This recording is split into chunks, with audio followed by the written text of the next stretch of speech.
ಮೃತ್ಯುಂಜಯನಾಗಿ ತಿರುಗಿ ಎದ್ದು ಬಂದಂತಹ ಕರ್ತನಾದ ಯೇಸು ಕ್ರಿಸ್ತನ ಮಹೋನ್ನತವಾದ ಶ್ರೇಷ್ಠ ನಾಮದಲ್ಲಿ ಸೇರಿ ಬಂದಂತಹ ನಿಮ್ಮೆಲ್ಲರಿಗೂ ಇನ್ನೊಂದು ಆವೃತ್ತಿ ನಾನು ಹೃತ್ಪೂರ್ವಕ ವಂದನೆಗಳನ್ನು ತಿಳಿಸುವನಾಗಿದ್ದೇನೆ. ಹೇಗೂ ಕಾಂಗರೆಯ ಬೆತ್ಲೆಹೇಮ್ ಸಹೋದರ ಸಭೆಯ 18ನೇ ವಾರ್ಷಿಕೋತ್ಸವದ ಸಂದರ್ಭದಲ್ಲಿ 3ನೇ ದಿನಕ್ಕೆ ನಾವು ಪ್ರವೇಶಿಸಿದ್ದೇವೆ. 3 ದಿನಗಳ ಈ ಕೂಟಗಳಲ್ಲಿ ಕರ್ತನು ನಮ್ಮೊಂದಿಗೆ ಮಾತಾಡುತ್ತಾ ಬಂದನು.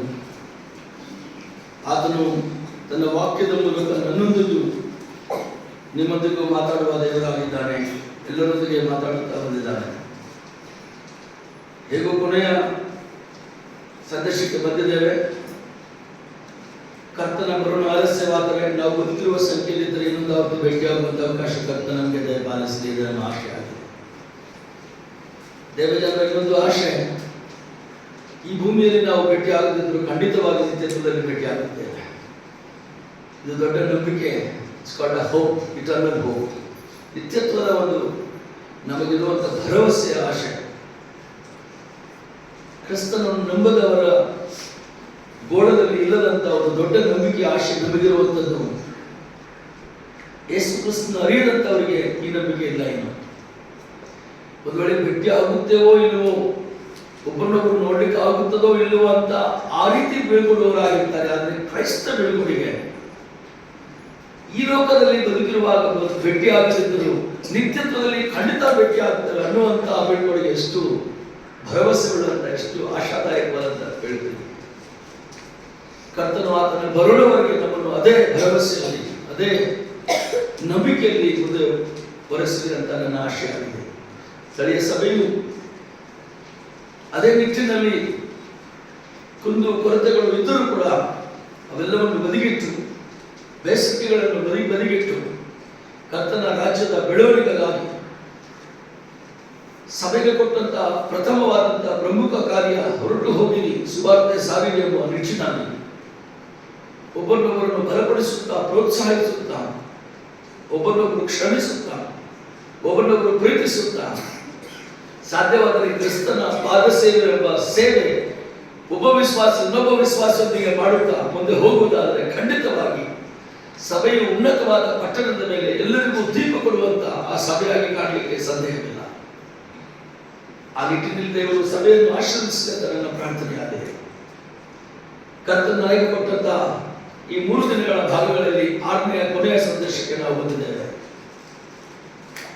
ಥೆಸಲೋನಿಕದವರಿಗೆ ಬರೆದ ಮೊದಲನೆಯ ಪತ್ರಿಕೆ, ಪೌಲನು ಬರೆದಂತಹ ಪತ್ರಿಕೆ, ಅದರ 4ನೇ ಅಧ್ಯಾಯ 9 ರಿಂದ 12 ವಚನಗಳನ್ನು ನಾವು ಆರಿಸಿಕೊಂಡೆವು. ಮತ್ತೊಂದು ಎಲ್ಲ ವಚನಗಳನ್ನು ಓದಿ ಕೊನೆಯ ಅಂಶದ ವಿಶ್ಲೇಷಣೆಗೆ ಹೋಗಲಿಕ್ಕೆ ಕರ್ತನು ನಮಗೆ ಸಹಾಯ ಮಾಡಲಿ. ಸಹೋದರ ಸ್ನೇಹ ವಿಷಯದಲ್ಲಿ ನಿಮಗೆ ಬರೆಯುವುದು ಅತ್ಯವಶ್ಯವಲ್ಲ.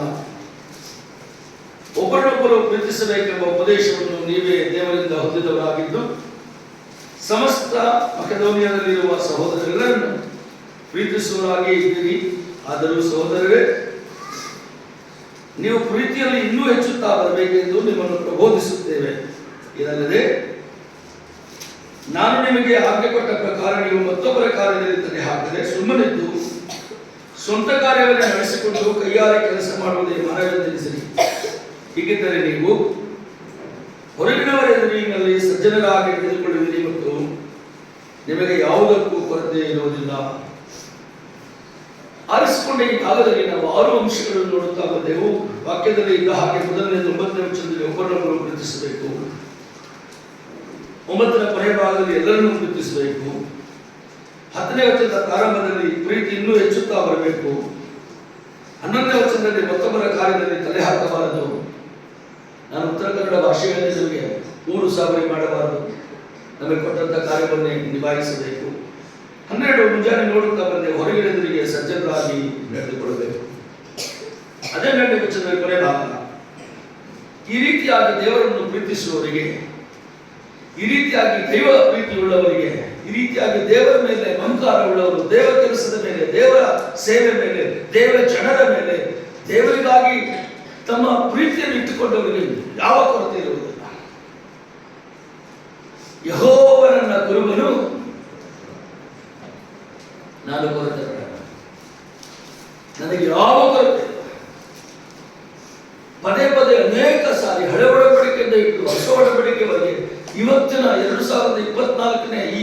ಮುಂದೆ ಶತಮಾನದವರೆಗೆ ದೇವರ ವಾಕ್ಯ ಬಹಳ ಯಥಾರ್ಥವಾಗಿ ಹೇಳ್ತದೆ. ದೇವರನ್ನು ಪ್ರೀತಿಸುವವರಿಗೆ, ದೇವ ಜನರನ್ನು ಪ್ರೀತಿಸುವವರಿಗೆ, ದೇವರ ಸೇವೆಯನ್ನು ಪ್ರೀತಿಸುವವರಿಗೆ ಯಾವ ಕೊರತೆ ಇರಲಿಕ್ಕೆ ಸಾಧ್ಯ ಇಲ್ಲ.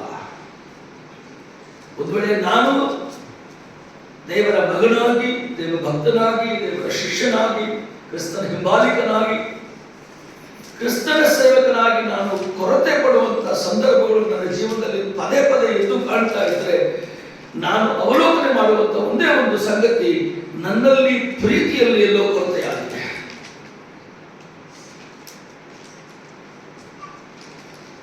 ನಾನು ಎಲ್ಲೋ ಒಬ್ಬರನ್ನೊಬ್ಬರು ಪ್ರೀತಿಸುವುದರಲ್ಲಿ ಕಡಿಮೆ ಆಗಿದೆ. ಒಂದು ವೇಳೆ ಅದು ನನ್ನ ಪ್ರಥಮ ಕಾರ್ಯ ನಾನು ಮಾಡುತ್ತಾ ಇದ್ದರೆ ಎಲ್ಲರನ್ನೂ ಪ್ರೀತಿಸುತ್ತಾ ಇಲ್ಲ ಏನೋ, ಎಲ್ಲರನ್ನೂ ಪ್ರೀತಿಸುವುದರಲ್ಲಿ ತಾರತಮ್ಯ ಮಾಡ್ತಾ ಇದ್ದೇನೇನೋ, ಭೇದ ಭಾವ ಉಂಟು ಮಾಡ್ತಾ ಇದ್ದೇನೇನೋ. ನನ್ನ ಕೊರತೆಗೆ ಕಾರಣಗಳನ್ನು ನಾನೇ ಅವಲೋಕನೆ ಮಾಡಿಕೊಂಡು ನಾನೇ ವಿಶ್ಲೇಷಿಸಿಕೊಳ್ಳುವುದು. ನಮ್ಮ ಅನಾಲಿಸಿಸ್ಗಾಗಿ ಯಾರೋ ಬೇರೊಬ್ಬರನ್ನು ಕರೆದುಕೊಂಡು ಬರುವಂತ ಅವಶ್ಯಕತೆ ಇಲ್ಲ. ಮೌಲ್ಯಮಾಪನಕ್ಕಾಗಿ ಹೊರಗಿನವರನ್ನು ತಂದು ಮೌಲ್ಯಮಾಪನ ಮಾಡುವಂತ ಅವಶ್ಯಕತೆ ಇಲ್ಲ. ಕ್ರೈಸ್ತ ಜೀವಿತದಲ್ಲಿ ಒಬ್ಬ ಕ್ರೈಸ್ತ ಶಿಷ್ಯನಾಗಿ, ಕ್ರಿಸ್ತನ ಹಿಂಬಾಲಿಸುವುದಾಗಿ, ಸ್ವಮೌಲ್ಯಮಾಪನಕ್ಕಾಗಿ ದೇವರು ತನ್ನ ವಾಕ್ಯವನ್ನು ಕನ್ನಡಿಯಾಗಿ ನಮ್ಮ ಮುಂದೆ ಇಟ್ಟಿದ್ದಾನೆ. ಮೂರನೇದು ನಾವು ನೋಡ್ತಾ ಬಂದೆವು. ಒಂದು, ಒಬ್ಬರನ್ನೊಬ್ಬರು ಪ್ರೀತಿಸಬೇಕು. ಎರಡು, ಎಲ್ಲರನ್ನೂ ಪ್ರೀತಿಸಬೇಕು. ಮೂರನೇದು, ಎರಡೂ ಸರಿಯಾಗಿದ್ದರೆ ಪ್ರೀತಿ ಹೆಚ್ಚೆಚ್ಚುತ್ತಾ ಬರಬೇಕು.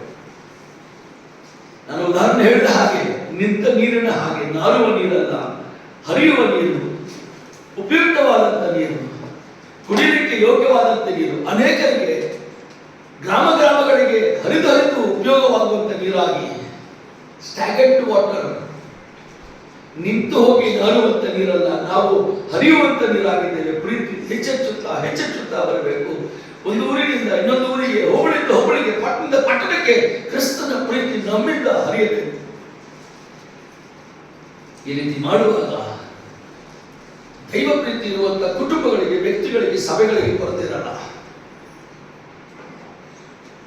ನಾಲ್ಕನೇ ನಾವು ನೋಡಿದೆವು, ಇತರರ ಕೆಲಸಕ್ಕೆ ತಲೆ ಹಾಕದೆ ನಮಗೆ ವಹಿಸಿದಂಥ ಜವಾಬ್ದಾರಿಯನ್ನು, ನಮಗೆ ಕೊಟ್ಟಂತ ಕೆಲಸವನ್ನು ನಿಭಾಯಿಸುವುದಾದರೆ ನಮಗೆ ಕೊರತೆ ಇರಲ್ಲ. ಒಂದು ವೇಳೆ ನಮ್ಮ ಕೊರತೆಗಳಿಗೆ ಪ್ರಮುಖವಾದಂಥ ಕಾರಣ ನಮ್ಮ ಕೆಲಸ ಬಿಟ್ಟು ಬೇರೆಯವರ ಕೆಲಸದಲ್ಲಿ ತಲೆ ಹಾಕುತ್ತಾ ಇರುವುದೇನೋ, ಅದು ಬಹಳ ಗಂಭೀರವಾಗಿ ನಾವು ಆಲೋಚನೆ ಮಾಡದೇ ಇದ್ದದ್ದೇನೋ.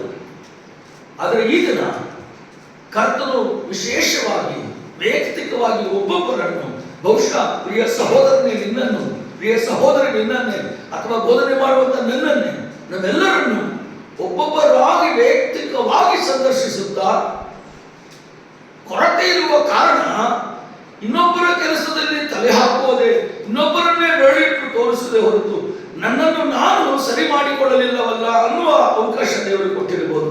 ಅನೇಕ ಬಾರಿ ಬೆರಳು ತೋರಿಸುವಾಗ ಈ ರೀತಿಯಾಗಿ ಒಂದು ಬೆರಳು ತೋರಿಸಿದರೆ ಉಳಿದಂತ 3 ಬೆರಳುಗಳು 4 ಬೆರಳುಗಳು ನನ್ನನ್ನೇ ತೋರಿಸುತ್ತಾರೆ. ಬೆರಳು ತೋರಿಸುವ ಸಂದರ್ಭ ಒಂದೇ ಒಂದು ಇತರರ ಕಡೆಗೆ, ಉಳಿದಂತ 3 ಬೆರಳು ನನ್ನನ್ನೇ, 4ನೇ ಬೆರಳು ಹೆಬ್ಬೆರಳು ನನ್ನನ್ನೇ. ನನ್ನನ್ನು ನಾನು ಪರೀಕ್ಷಿಸಿಕೊಂಡು ಇತರರಿಗೆ ಬೆರಳು ತೋರಿಸುವಂತ ಅವಕಾಶ ಬರೋದೇ ಇಲ್ಲ. ಇತರರ ಕೆಲಸದಲ್ಲಿ ತಲೆ ಹಾಕದೆ ನನಗೆ ಕೊಟ್ಟಂತ ಕಾರ್ಯ ನಿಭಾಯಿಸಿ, ಹೊರಗಿನವರ, 4ನೇದು, ಇದು 5ನೇದು, ಹೊರಗಿನವರ ಎದುರಿಗೆ ಸಜ್ಜನರಾಗಿ, ಮರ್ಯಾದೆ ಉಳ್ಳವರಾಗಿ, ಜ್ಞಾನವುಳ್ಳವರಾಗಿ, ಕ್ರಿಸ್ತನ ಮಾದರಿ ಉಳ್ಳವರಾಗಿ, ಕ್ರಿಸ್ತನ ಹಾಗೆ ಕ್ರಿಸ್ತನ ಪಾದ ಸೇವೆ ಮಾಡುವವರಾಗಿ, ದೇವಜನರ ಹಾಗೆ ಅನಿಸಿಕೊಳ್ಳುವುದಾದರೆ, ಸಜ್ಜನರಾಗಿ ನಡೆದುಕೊಳ್ಳುವುದಾದರೆ ಕೊರತೆ ಇರುವುದೇ ಇಲ್ಲ. ದೈವ ಪ್ರೀತಿಯುಳ್ಳವರಿಗೆ ಕೊರತೆ ಇರಲ್ಲ. ಎಷ್ಟು ಪ್ರೀತಿ ಮಾಡಿದರೆ ಕೊರತೆ ಇರಲ್ಲ. ಹೀಗೆ ಹೇಳಿ, ದೈವ ಪ್ರೀತಿ ಇರೋರಿಗೆ ಎಷ್ಟು ಪ್ರೀತಿ ಮಾಡಿದರೆ, ಎಷ್ಟು % ಪ್ರೀತಿ ಮಾಡಿದರೆ ಕೊರತೆ ಇರಲ್ಲ ಹೇಳಿ. ಸ್ವಾಮಿ ನನ್ನನ್ನು ಬಹಳ ಪ್ರೀತಿಸ್ತಾರೆ, ಎಷ್ಟು ಪ್ರೀತಿ ಮಾಡಿದರೆ. ಮಗು ತಂದೆ ಕೇಳಿದ್ರೆ ಎಷ್ಟು ಪ್ರೀತಿ ಮಾಡ್ತೀಯಪ್ಪ ಅಂದ್ರೆ, ಇಷ್ಟ ಅಂತ ಕೇಳಿದಂತೆ ಮಗ, ಇಲ್ಲ ಹೆಚ್ಚು ಅಂತ, ಇಷ್ಟ ಕೇಳಿದಂತೆ ಇಲ್ಲ, ಇಷ್ಟ ಕೇಳಿದಂತೆ ಇಲ್ಲ, ಇಷ್ಟ ಕೇಳಿದಂತೆ, ಪೂರ್ತಿ ಕೈ ಚಾಚಿ ಇಷ್ಟಪ್ಪ ಅಂತ ಹೇಳಿದ್ರೆ ಅದಕ್ಕಿಂತ ಹೆಚ್ಚು ನಾನು ಮಾಡೋಕ್ಕಾಗಲ್ಲ, ಆದರೆ ನಮ್ಮ ಸ್ವಾಮಿ ಅದಕ್ಕಿಂತ ಹೆಚ್ಚು ಮಾಡಿದ್ರು ಅಂತ ಹೇಳಿದ್ರಂತೆ. ಅದಷ್ಟು ಅದಂಗೆ ಅಂದ್ರೆ ಸ್ವಲ್ಪ ಹೊತ್ತು ಹಂಗೆ ಕೈ ಜಗ್ಗಿಡ್ ಮಗ ಅಂದ್ರೆ ಜಗ್ಗಿಡ್ಕಾಗಿ ಸ್ವಲ್ಪ ಹೊತ್ತಿಗೆ ಒಂದು ಅರ್ಧ ನಿಮಿಷಕ್ಕೆ ಹಿಂಗೆ ಸೋತೋಗಿ ಬಂದ್ಬಿಟ್ಟ. ನಾವು ಕರ್ತನಾದ ಯೇಸು ಕ್ರಿಸ್ತನನ್ನು ಪ್ರೀತಿ ಬಗ್ಗೆ ಕೇಳುವಾಗ ಇಷ್ಟು ಪ್ರೀತಿಸಿದರ ಸ್ವಾಮಿ, ಇಷ್ಟ ಅನ್ನುವಾಗ ಕರ್ತನಾದ ಯೇಸು ಕ್ರಿಸ್ತನು ನಮ್ಮೆಲ್ಲರ ಮುಂದೆ ಶಿಲುಬೆಯ ಮೇಲೆ ಎತ್ತಿ ಶಿಲುಬೆ ಮೇಲೆ ಹೋಗುವಾಗ ಇಷ್ಟಿಷ್ಟಲ್ಲ, ಇಷ್ಟು ಪೂರ್ತಿಯಾಗಿ ಪ್ರೀತಿಸುತ್ತಾನೆ. ತನ್ನ ಕೈಗಳನ್ನು ಚಾಚಲಿಕ್ಕಾದಷ್ಟು ಚಾಚಿ ಇನ್ನೂ ಒಂದು ಅರ್ಧ ನಿಮಿಷದಲ್ಲಿ ಮತ್ತೆ ಕೈ ಮುಂದಕ್ಕೆ ಬರದ ಹಾಗೆ ಸೈನಿಕರನ್ನು ಕರೆಯಿಸಿ ಎರಡು ಕೈಗಳಲ್ಲಿ ಮೊಳಕೆಯನ್ನು ಹೊಡೆಯಲಿ, ನನ್ನ ಕೈ ಮುಂದಕ್ಕೆ ಹೋಗಿ ಪ್ರೀತಿ ಕಮ್ಮಿ ಆಗಬಾರದಂತ ಶಿಲುಬೆಗೆ ಹತ್ತಿದಂತ ಪ್ರೀತಿ.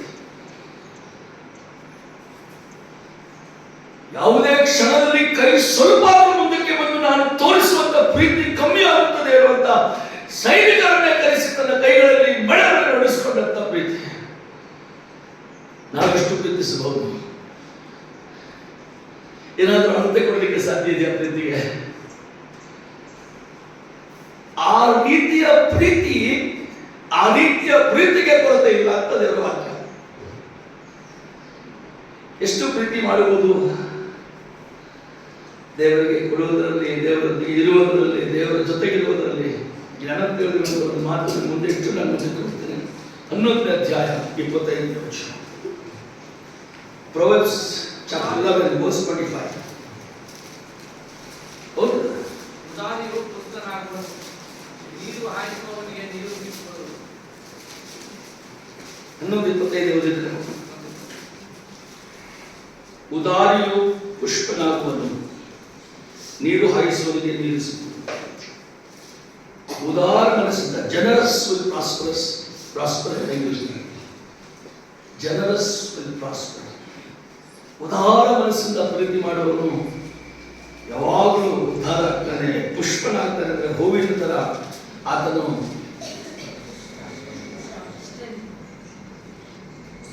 ದೇವರು ಅಷ್ಟು ಬೆಳೆಸ್ತಾನೆ. ಎಷ್ಟು ಪರ್ಸೆಂಟೇಜ್ ಪ್ರೀತಿಸಬೇಕಾದ್ರೆ ಉದಾರ ಮನಸ್ಸಿನಿಂದ ದೇವರ ಕಾರ್ಯವನ್ನು, ದೇವರನ್ನು, ದೇವಜನರು, ದೇವರ ಸೇವೆಯನ್ನು, ದೇವರ ಸಭೆಯನ್ನು ಪ್ರೀತಿಸಬೇಕು. ಈ ಉದಾರ ಮನಸ್ಸಿನವನಂದ್ರೆ ಎಷ್ಟು ಪ್ರೀತಿಸಬೇಕು ನಾನು ದೇವರ ಸಭೆಯನ್ನು, ದೇವರ ಕಾರ್ಯವನ್ನಂದ್ರೆ ನನ್ನ ಎಲ್ಲಾ ಕಾರ್ಯಗಳಲ್ಲಿ ದೇವರಿಗೆ ಪ್ರಥಮ ಸ್ಥಾನ ಕೊಡುವುದೇ ನನ್ನ ಪ್ರೀತಿ. ಎಂಥ ಸಂಗತಿಗಳು ಕುಟುಂಬದಲ್ಲಿ ಇದ್ದರೂ ಕೂಡ, ನನ್ನ ಜೀವನದಲ್ಲಿ ಯಾವುದೇ ಪರಿಸ್ಥಿತಿಗಳು ಬಂದರೂ ಕೂಡ ನಾನು ಕ್ರಿಸ್ತನ ಕಾರ್ಯಗಳಿಗೆ ಪ್ರಥಮ ಸ್ಥಾನ ಕೊಡುವುದೇ ನನ್ನ ಪ್ರೀತಿ. ಯಾವುದೇ ಸಂಗತಿಗಳು ನನ್ನ ಜೀವನದಲ್ಲಿ ಜರುಗಿದೆ, ಎಂತಹ ಸಮಸ್ಯೆಗಳಿದ್ದರು, ಎಂತಹ ಸಂಗತಿಗಳು ನನ್ನ ಮುಂದೆ ಇದ್ದರು, ನನ್ನ ಕೆಲಸಗಳಿಗೆ, ನನ್ನ ಕಾರ್ಯಗಳಿಗೆ, ನನ್ನ ಕುಟುಂಬಕ್ಕೂ, ನನ್ನ ಸಂಪತ್ತಿಗೂ, ನನ್ನ ಉದ್ಯೋಗಕ್ಕೂ, ನನ್ನ ಎಲ್ಲಾ ವಿಷಯಗಳಲ್ಲಿ ಅದರ ಮುಂದೆ ದೇವರು ನಿಂತು ದೇವರಿಗೂ ಇದಕ್ಕೂ ಪ್ರಾಧಾನ್ಯತೆ ಕೊಡಬೇಕಾದ್ರೆ ನಾನು ಪ್ರಥಮ ಸ್ಥಾನ ದೇವರಿಗೆ ಕೊಡಬೇಕು. ಏನೇ ಪರಿಸ್ಥಿತಿ ಆದರೂ ನಾನು ಪ್ರಥಮ ಸ್ಥಾನ ದೇವರಿಗೆ ಮಾತ್ರ ಕೊಡಲಿಕ್ಕೆ ಸಾಧ್ಯ. ಕೆಲವು ಸಂದರ್ಭಗಳಲ್ಲಿ ನಾವು ಎಲ್ಲಿಗೂ ಎದುರಿಸಲಾಗದಂತಹ ಕೆಲವು ಸರ್ಕಾರದ ಉದ್ಯೋಗಗಳಲ್ಲಿರುವಂಥವರು, ವಿದ್ಯಾಭ್ಯಾಸದಲ್ಲಿರುವಂಥ ಕೆಲವು ಶೈಕ್ಷಣಿಕ ಸಂಗತಿಗಳಲ್ಲಿ, ಅವರ ಪರೀಕ್ಷೆಗಳ ಸಮಯಗಳಲ್ಲಿ, ಈ ರೀತಿಯಾಗಿ ಯಾವುದೋ ಒಂದು ಸಂದರ್ಭಗಳಲ್ಲಿ ಆಗುವಂಥ ಸಂಗತಿಗಳು ಬೇರೆ. ಆದರೆ ಆಯ್ಕೆ ಇರುವಾಗ,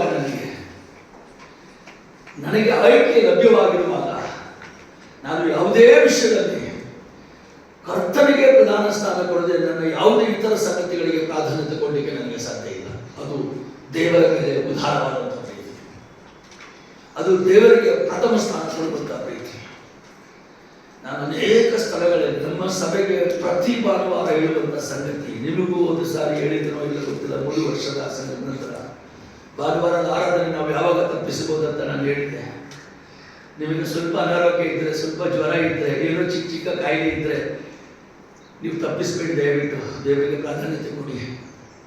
ಇಲ್ಲ ಸ್ವಲ್ಪ ಜ್ವರ ಅಂದರೆ ಅಟ್ಲೀಸ್ಟ್ ಒಬ್ಬರನ್ನ ಹೊತ್ಕೊಂಡು ಹೋಗುವಷ್ಟು ಕಾಯಿಲೆ ಇತ್ತು, ಒಬ್ಬರು ಹೊತ್ಕೊಂಡು ಹೋದ್ರೆ ಖಂಡಿತವಾಗಿ ಸಭೆಗೆ ಬನ್ನಿ, ದೇವರನ್ನು ಉದಾರವಾಗಿ ಪ್ರೀತಿಸ್ತಾರೆ. ಇಲ್ಲ ಇನ್ನಷ್ಟು ಸ್ವಲ್ಪ ಹೆಚ್ಚಾಗಿತ್ತು ಕಾಯಿಲೆ, ಇಬ್ಬರು ಹೊತ್ಕೊಂಡು ಹೋಗುವಷ್ಟು ಇದ್ರೂ ಕೂಡ ಬನ್ನಿ, ಅದು ದೇವರ ಪ್ರೀತಿ. ಇಬ್ಬರಲ್ಲ ಬ್ರದರ್, ಇಬ್ಬರಲ್ಲ ಸರ್, 3 ಹೊತ್ಕೊಂಡಷ್ಟು ನಾನು ಕಾಯಿಲೆ ಇದ್ದೇನೆ, 3 ಹೊತ್ಕೊಂಡು ಹೋದ್ರು ಬನ್ನಿ. ಬಿಡಬೇಡಿ ದೇವರನ್ನು ಪ್ರೀತಿಸುವುದು. ಯಾವತ್ತು ನೀವನ್ನು 4 ಎತ್ಕೊಂಡು ಹೋಗ್ತಾರೆ, ಯಾವತ್ತು ಬರಬೇಡಿ ನೀವು ಆರಾಧನೆ. ಅವತ್ತು ದೇವರ ಸನ್ನಿಧಿಗೆ ಬರಬೇಡಿ, ಪರವಾಗಿಲ್ಲ. ಇಂಥ ಪ್ರಾಧಾನ್ಯತೆ ದೇವರಿಗೆ ಕೊಡುವುದಾದರೆ, ಇಂಥ ಪ್ರೀತಿ ದೇವರಿಗಾಗಿ ನಾವು ಇಡುವುದಾದರೆ ಖಂಡಿತವಾಗಿ ಯಾವ ಕೊರತೆ ಇರಲ್ಲ. ವಾಕ್ಯದ ಆಧಾರದ ಮೇಲೆ ಹೇಳ್ತೀನಿ, ಯಾವ ಕೊರತೆ ಇರಲ್ಲ. ನಾನು ಸೆಂಟ್ರಲ್ ಗವರ್ಮೆಂಟ್ ಉದ್ಯೋಗ ಬಿಟ್ಟು 24 ವರ್ಷದ ಹಿಂದೆ ದೇವರ ಸೇವೆಗೆ ಬಂದಂತವನು. ನನ್ನ ಚಿಕ್ಕ ಮಗನು 14 ತಿಂಗಳ ಹಾಲು ಕುಡಿಯುವವನು. ಹಿರಿಯ ಮಗನು 2ನೇ ತರಗತಿ ಓದುವಾಗ ಉದ್ಯೋಗ ಬಿಟ್ಟು ಎಲ್ಲಕ್ಕೂ ಶೂನ್ಯವಾಗಿ ಬಂದಂತವರು ನಾವು ಇವತ್ತು ಅನೇಕ ವರ್ಷಗಳಿಂದ ಜೀವಂತವಾಗಿ ಸಾಕ್ಷಿ ಹೇಳುತ್ತಾ ಬಂದೆವು. ಸೆಂಟ್ರಲ್ ಗವರ್ಮೆಂಟ್ ಉದ್ಯೋಗದವರು ನೋಡಿಕೊಳ್ಳುವುದಕ್ಕಿಂತ 10 ಪಟ್ಟು ಹೆಚ್ಚಾಗಿ ಕರ್ತನು ಆಶೀರ್ವಾದ ಮಾಡಿ ನೋಡಿಕೊಂಡಿದ್ದಾನೆ. ಶೂನ್ಯ ಸಂಬಳದಲ್ಲಿ ಸಹೋದರ ಸಭೆಯ ಸುವಾರ್ತಿಕರು ಸಂಬಳಗಾರರಲ್ಲ. ಆತನು ಯಾರಿಗೂ ಅನ್ಯಾಯಸ್ಥನಲ್ಲ, ಆತನು ಯಾರಿಗೂ ಋಣಿ ಅಲ್ಲ. ವಾಕ್ಯ ಹೇಳ್ತಾನೆ, ಪ್ರಮಾಣ ಮಾಡಿದ್ದಾನೆ, ವಾಗ್ದಾನ ಮಾಡಿದ್ದಾನೆ, ಯಾವ ಕೊರತೆ ಇರಲ್ಲ. ನೀವು ದೇವರನ್ನು ಪ್ರೀತಿಸಿದರೆ, ದೇವರಿಗಾಗಿ ತ್ಯಾಗ ಮಾಡಿದರೆ, ದೇವರಿಗಾಗಿ ಕೊಡುವುದಾದರೆ, ದೇವರಿಗಾಗಿ ಏನಾದರೂ ಸ್ವಲ್ಪ ಅಲ್ಪ ಸ್ವಲ್ಪ ನೀವು ತ್ಯಾಗ ಮಾಡಿದ್ದಾದರೆ ನಿಮಗೆ ಆತನು ಎಂದಿಗೂ ಕೈ ಬಿಡುವುದಲ್ಲ. ಉದಾರ ಮನಸ್ಸಿನವನು ಪುಷ್ಪಿತನಾಗುವನು, ಪುಷ್ಪದ ಹಾಗೆ ಚಿಗುರುವನು, ಪುಷ್ಪದ ಹಾಗೆ ಬೆಳೆಯುವನು. ನೀರು ಹಾಯಿಸುವುದಕ್ಕೆ ನೀರು ಸಿಗುತ್ತದೆ, ಧಾನ್ಯ ಬಿಗಿ ಹಿಡಿಯುವುದರ ಮೇಲೆ ಜನರ ಶಾಪ ಬರ್ತದೆ. ಆತ್ಮೀಯವಾಗಿ ದೇವರ ವಾಕ್ಯವೆಂಬ ಬೀಜವನ್ನು ಬಿಗಿ ಹಿಡಿಯಬೇಕು. ನೀವು ಕೇಳಿದ್ದನ್ನು, ನೀವು ಓದಿದ್ದನ್ನು, ನೀವು ಪಡೆದದ್ದನ್ನು ಇನ್ನೊಬ್ಬರಿಗೆ ಚೆಲ್ಲಿರಿ,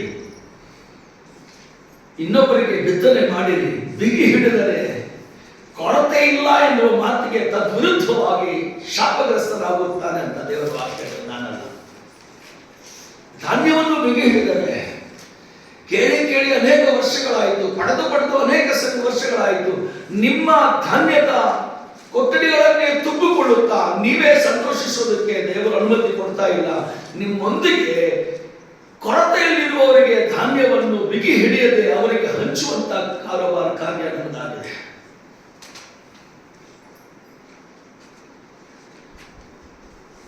ದೈವ ಪ್ರೀತಿಗೆ ಕೊರತೆ ಇಲ್ಲ, ದೇವರಿಗೆ ಕೊಟ್ಟರೆ ಕೊರತೆ ಇಲ್ಲ, ದೇವಜನರಿಗೆ ಕೊಟ್ಟರೆ ಕೊರತೆ ಇಲ್ಲ, ದೇವರು ಕೊಟ್ಟದ್ದನ್ನೇ ಕೊಟ್ಟರೆ ಕೊರತೆ ಇಲ್ಲ.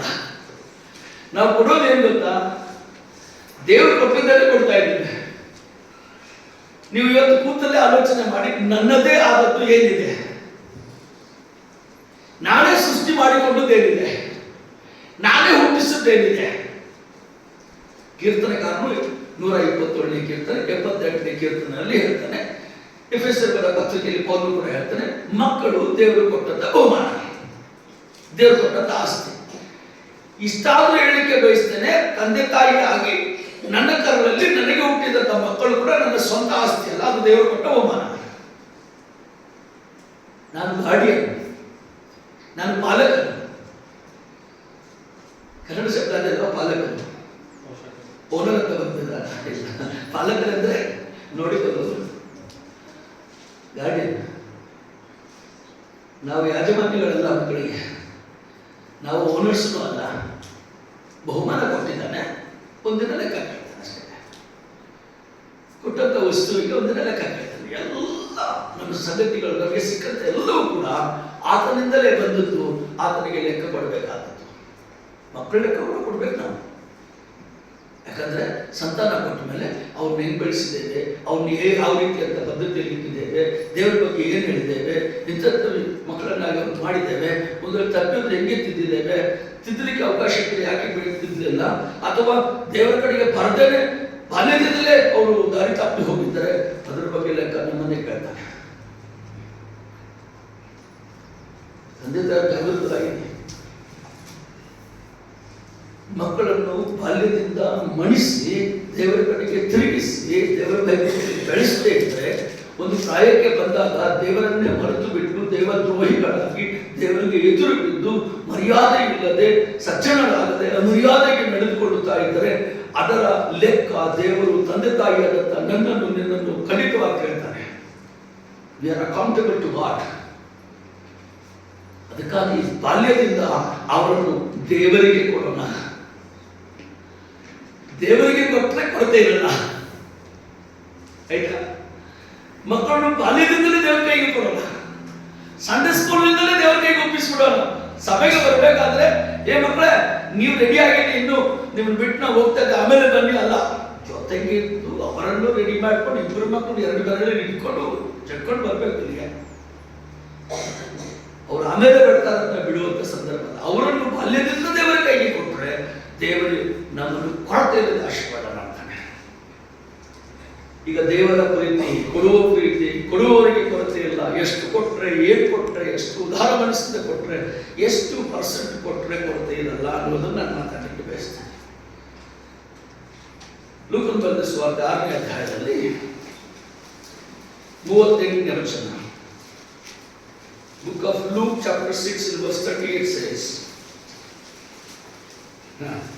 ಕೊಡಿರಿ ಕೊಡಿರಿ ಆಗ ನಿಮಗೂ ಕೊಡುವರು, ಕೊಡಿರಿ ಆಗ ನಿಮಗೂ ಕೊಡುವರು. ಜಡಿದು ಅಲ್ಲಾಡಿಸಿ ಹೊರ ಚೆಲ್ಲುವ ಹಾಗೆ ತುಂಬಾ ಅಳತೆಯನ್ನು ಅಳೆದು ನಿಮ್ಮ ಸೆರಗಿಗೆ ಹಾಕುವರು.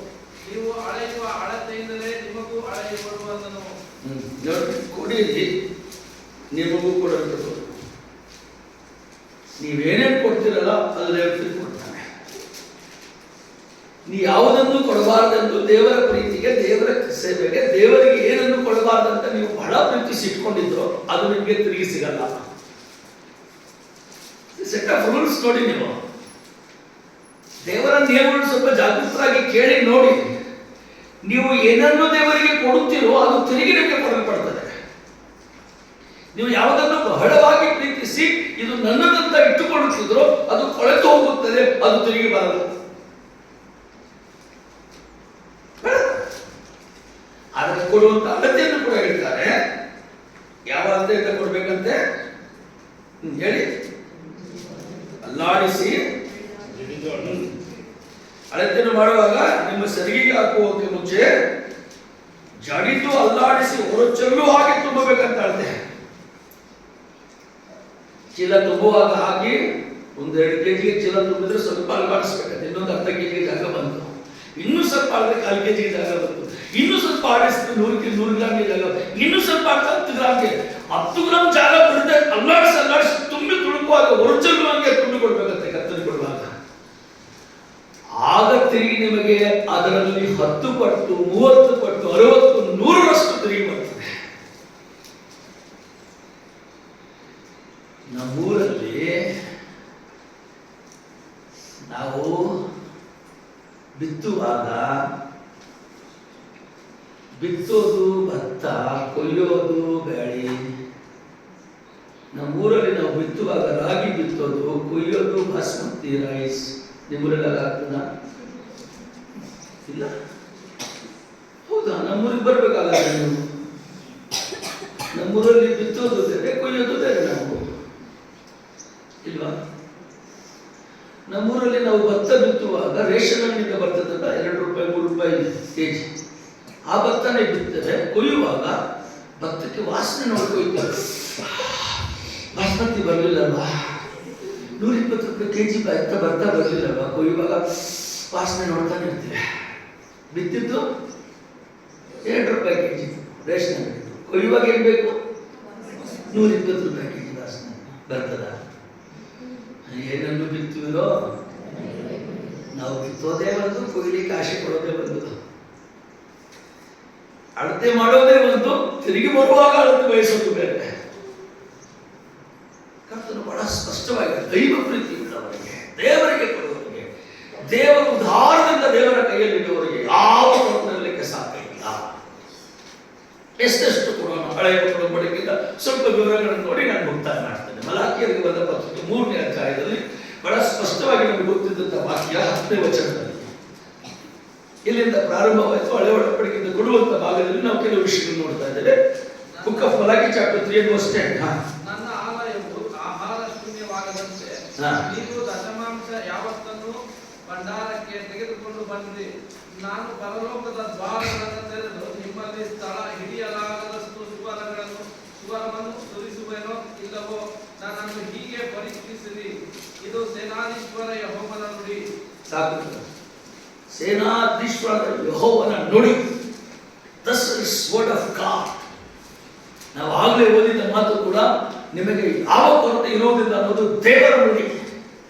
ಈಗ ಮಲಾಕಿ ಗ್ರಂಥದಲ್ಲಿ 3ನೇ ಅಧ್ಯಾಯ 10ನೇ ವಚನದ ದೇವರು ಮಾತಾಡುತ್ತಾ, ನೀವು ನಿಮ್ಮ ದಶಾಂಶಗಳನ್ನು ದೇವರ ಸನ್ನಿಧಿಗೆ, ದೇವರ ಆಲಯಕ್ಕೆ, ನೀವು ಆರಾಧನೆ ಮಾಡುವಂತ ಸ್ಥಳಕ್ಕೆ, ಆತ್ಮೀಯ ಆಹಾರ ಉಣ್ಣುವಂತ ಸ್ಥಳದಲ್ಲಿ ಯಾವ ಆಹಾರದ ಕೊರತೆ ಇರದ ಹಾಗೆ ನಿಮ್ಮ ಆರಾಧನಾ ಸ್ಥಳಕ್ಕೆ ನಿಮ್ಮ ದಶಾಂಶವನ್ನು ತಂದಿರಿ ಅಂತ ಕೇಳ್ತಾ ಇದ್ದಾನೆ.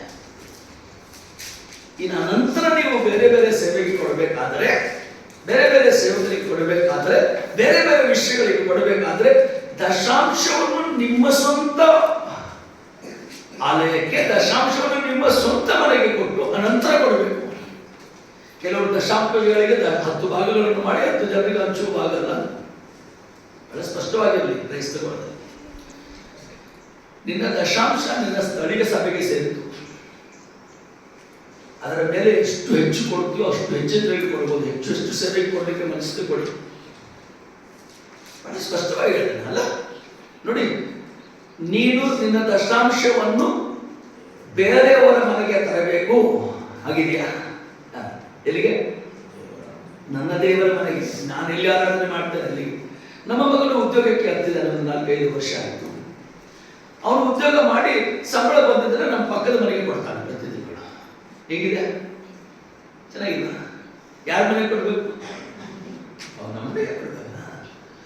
ನಾವು ಈ ಮನೆಯವರೇ, ನಾವು ಸ್ವಂತ ಮನೆಯವರೇ, ನಾವು ಸ್ವಂತ ಸ್ಥಳೀಯ ಸಭೆಯವರೇ.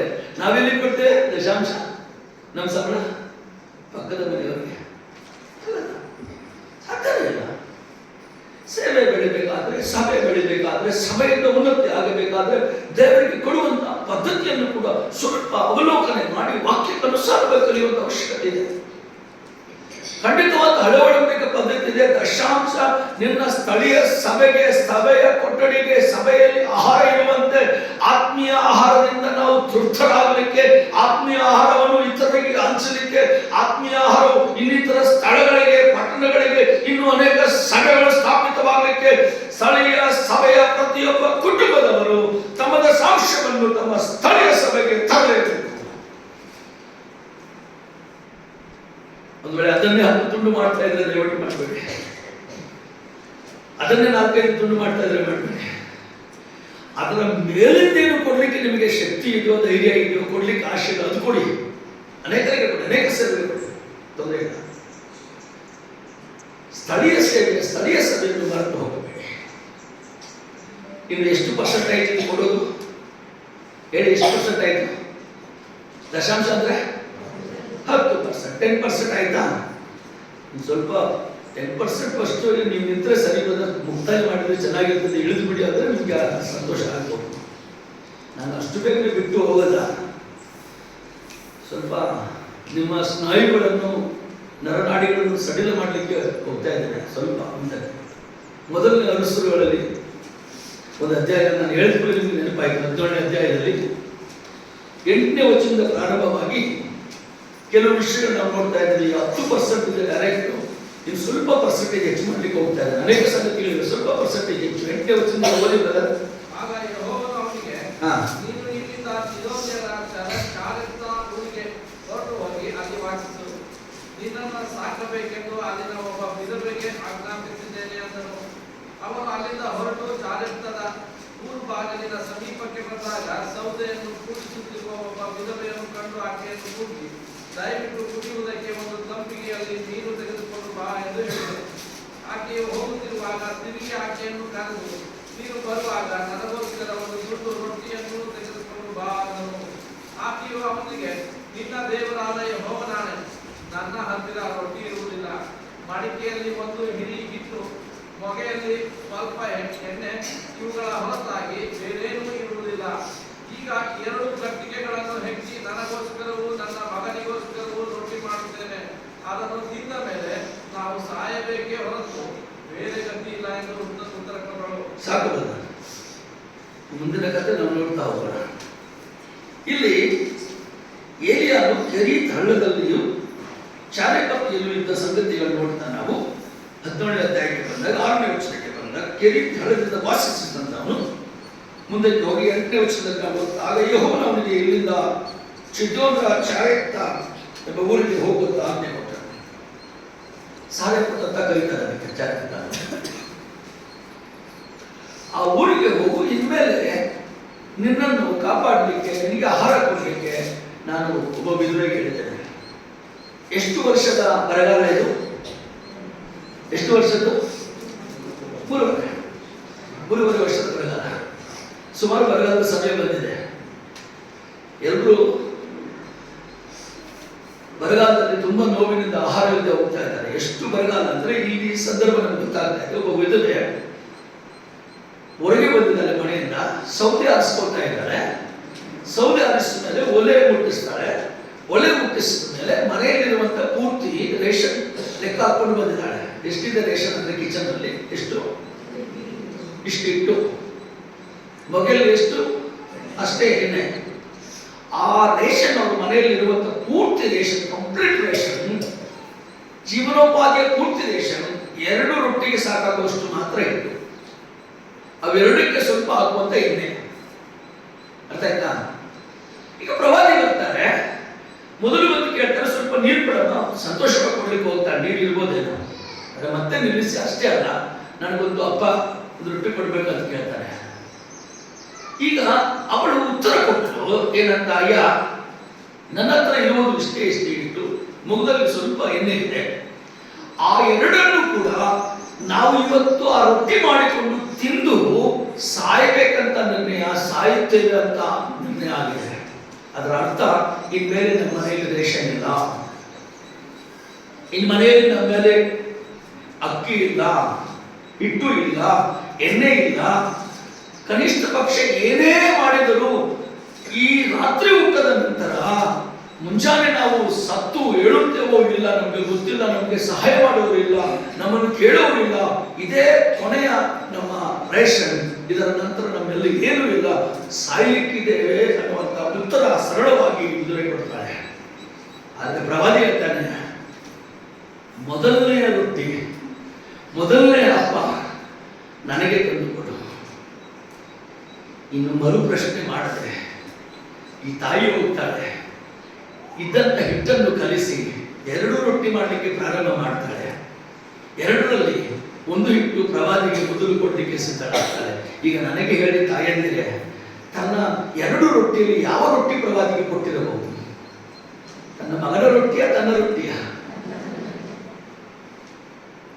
ತಾಯಂದರಿಗೆ ಬಹಳ ಚೆನ್ನಾಗಿ ಅರ್ಥ ಆಗ್ತದೆ. ಅಂದ್ರೆ ಮಕ್ಕಳಿಗೆ ತನ್ನದೇ ಹೊರತು ಇನ್ನೊಬ್ಬರು ಕೊಡು, ಬೇರೆಯವ್ರದ್ದು ಕೊಡಲ್ಲ ಯಾರು. ತಾನು ಉಪವಾಸ ಇದ್ರೂ ಪರವಾಗಿಲ್ಲ, ತನ್ನದೇ ಮಕ್ಕಳಿಗೆ ಕೊಡುವಂತ ಮನಸ್ಸುಗಳ ತಾಯಂದಿರು.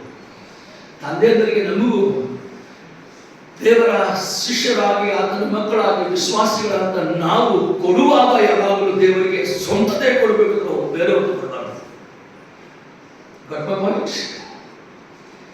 ಬೇರೆಯನ್ನು ದೋಚಿಕೊಂಡು ಬೇರೆಯವ್ರನ್ನ ಗಳಿಸಿದ್ದು, ಬೇರೆಯವ್ರನ್ನ ತೆಗೆದುಕೊಂಡದ್ದು ದೇವರಿಗೆ ಕೊಡುವುದಲ್ಲ. Give your own, give yourself. ಸ್ವಂತದೇ, ಸ್ವಂತ ಶ್ರಮೆಯಿಂದ, ಸ್ವಂತ ಬೆವರಿಂದ, ಸ್ವಂತ ಆಸ್ತಿಯಿಂದ, ಸ್ವಂತ ಗಳಿಕೆಯಿಂದ, ಸ್ವಂತ ಶ್ರಮೆಯಿಂದ ದೇವರಿಗೆ ಕೊಡಬೇಕು ಹೊರತು ಎತ್ತರದಿಂದಲ್ಲ. ತಾಯಿ ತನ್ನದೇ ಆದಂಥದ್ದು ಪ್ರವಾದಿಗೆ ಕೊಡಲಿಕ್ಕೆ ಮುಂದೆ ಆದ. ಈ ಕೊಡುವುದರಲ್ಲಿ ಎಷ್ಟು ತ್ಯಾಗ ಇದೆ ಗೊತ್ತಾ? ಈ ರೊಟ್ಟಿ ತಿನ್ನದೇ ಉಪವಾಸವಿದ್ದು ಸಾಯಲಿಕ್ಕೆ ಸಿದ್ಧವಾಗಿದ್ದು ಜನರಿಗೆ ಕೊಟ್ಟರು. ಎಂತ ಕೊಡುಗೆ ಇದು! ಅವಳಿಗೆ ಕೊರತಾಗ್ಲಿಕ್ಕೆ ಸಾಧ್ಯ ಇದೆಯಾ? ನೀವು ಹೇಳಿ, ದೇವರ ವಾಕ್ಯ ಸತ್ಯ ಅಲ್ವಾ? ಇಂಥ ಪ್ರೀತಿ ಅವರಿಗೆ ಕೊರತಾಗ್ಲಿಕ್ಕೆ ಸಾಧ್ಯನೇ ಇಲ್ಲ. ತನ್ನದೇ ಆದಂತ ರೊಟ್ಟಿ ತಾನು ಉಪವಾಸವಿದ್ದು ತಿನ್ನದೇ ಸಾಯಲಿಕ್ಕೆ ಸಿದ್ಧ ಮಗನಿಗೆ ಕೊಟ್ಟಲು, ಪ್ರವಾದಿಗೆ ಕೊಟ್ಟಲು, ಮುಕ್ತಾಯ ಆಯಿತು, ಸಾಯಲಿಕ್ಕೆ ಸಿದ್ಧರಾದ. 2ನೇ ರೊಟ್ಟಿ ಪ್ರವಾದಿಗೆ ಮೊದಲ ರೊಟ್ಟಿ ಕೊಟ್ಟ ನಂತರ 2ನೇ ರೊಟ್ಟಿಗೆ ಮತ್ತೆ ಹಿಟ್ಟು. ಆ ರೊಟ್ಟಿ ಬೇಯಿಸಿ ಬೆಂಕಿಯಿಂದ ತೆಗೆದು ಈ ಕಡೆ ತಿರುಗಿ ನೋಡಿದಾಗ ಆ ಪಾತ್ರೆಯಲ್ಲಿ ಹಿಟ್ಟು ಇತ್ತು, ಹಾಗೆ ಮತ್ತೆ ಇತ್ತು. ನೋಡಿ ಆಶ್ಚರ್ಯ. ಅದೇ ದೇವರ ವಾಕ್ಯ ಹೇಳಿದ್ದು, ನಿಮಗೆ ಕೊರತೆ ಇರಲ್ಲ. ಓ ದೇವರ ಹೊಡೆದ್ರೆ ನಿನಗೆ ಸ್ತೋತ್ರಪ್ಪ, ಹಾಗಾದ್ರೆ ನನ್ನ ಮಗನಿಗೂ ಮತ್ತೆ ನನಗೂ ಕೊಟ್ಟಿದ್ಯಾ ಅಂತ ಹೇಳಿ ಇಬ್ಬರು ತಿಂದರು. ರಾತ್ರಿ ಸಾಯ್ಬೇಕಂತ ಆಸೆ ಪಟ್ಟು ಮುಕ್ತಿಗೆ ಮಲಗಿರುವುದು. ಮುಂಜಾನೆ ಅಂದರೆ ಮತ್ತೆ ಯಾವಿಟ್ಟು ಹಾಗೆ ಇದೆ, ಎಣ್ಣೆ ಮುಗಿತಾನೆ. ನಾನು ನಿಮಗೆ ಈ ವಿಷಯ ಎಲ್ಲಿ ಬರ್ತಿಲ್ಲ, ಆದರೆ ನನಗೆ ಅನಿಸಿದಂತ ಅನಿಸಿಕೆ ನಿಮ್ಗೆ ಹೇಳ್ತೇನೆ. ಕೆಲವು ತಿಂಗಳು ದಾಟಿದ ನಂತರ ಬರಗಾಲದ 3.5 ವರ್ಷದ ಸಮಯಕ್ಕೆ ಅವಳ ಮನೆಯಲ್ಲಿ ಹಿಟ್ಟುತ್ತಿರಲಿಲ್ಲ, ಎಣ್ಣೆ ಮುಗಿಯಲಿಲ್ಲ. ಸಂದರ್ಭ ಹೀಗೆ ಬಂದಿರಬಹುದೇನೋ. ಅರಸನ ಮನೆಯಲ್ಲಿ ಮುಗಿತಾ ಬಂತು, ಅರಸನ ಮನೆಗೂ ಕೊರತೆ ಆಗ್ತಾ ಬಂತು. ಯಾರೋ ಒಂದು ಚಾಣಕ್ಯನ ಊರಿನಿಂದ ವಿಧವೆ ಮಗನು ಕೊರತೆ ಇಲ್ಲದೆ ಊಟ ಮಾಡ್ತಾ ಇದ್ದಾರೆ. ಸಂದೇಶ ಕೊಟ್ಟಾಗ ಆತನು ರಥಗಳನ್ನು ಕಳಿಸಿ, ಕುದುರೆಗಳನ್ನು ಕಳಿಸಿ, ನಮಗೂ ತೆಗೆದುಕೊಂಡು ಬಂದಿ ಅಂತ ಕಳಿಸಿರಬಹುದೇನೋ. ಆದ್ರೆ ಬಂದು ನೋಡಿದ್ರೇನೋ, ಇಷ್ಟೇ ಇಟ್ಟು ಸ್ವಲ್ಪ ಎಣ್ಣೆ, ಕೊರತೆ ಇಲ್ಲ.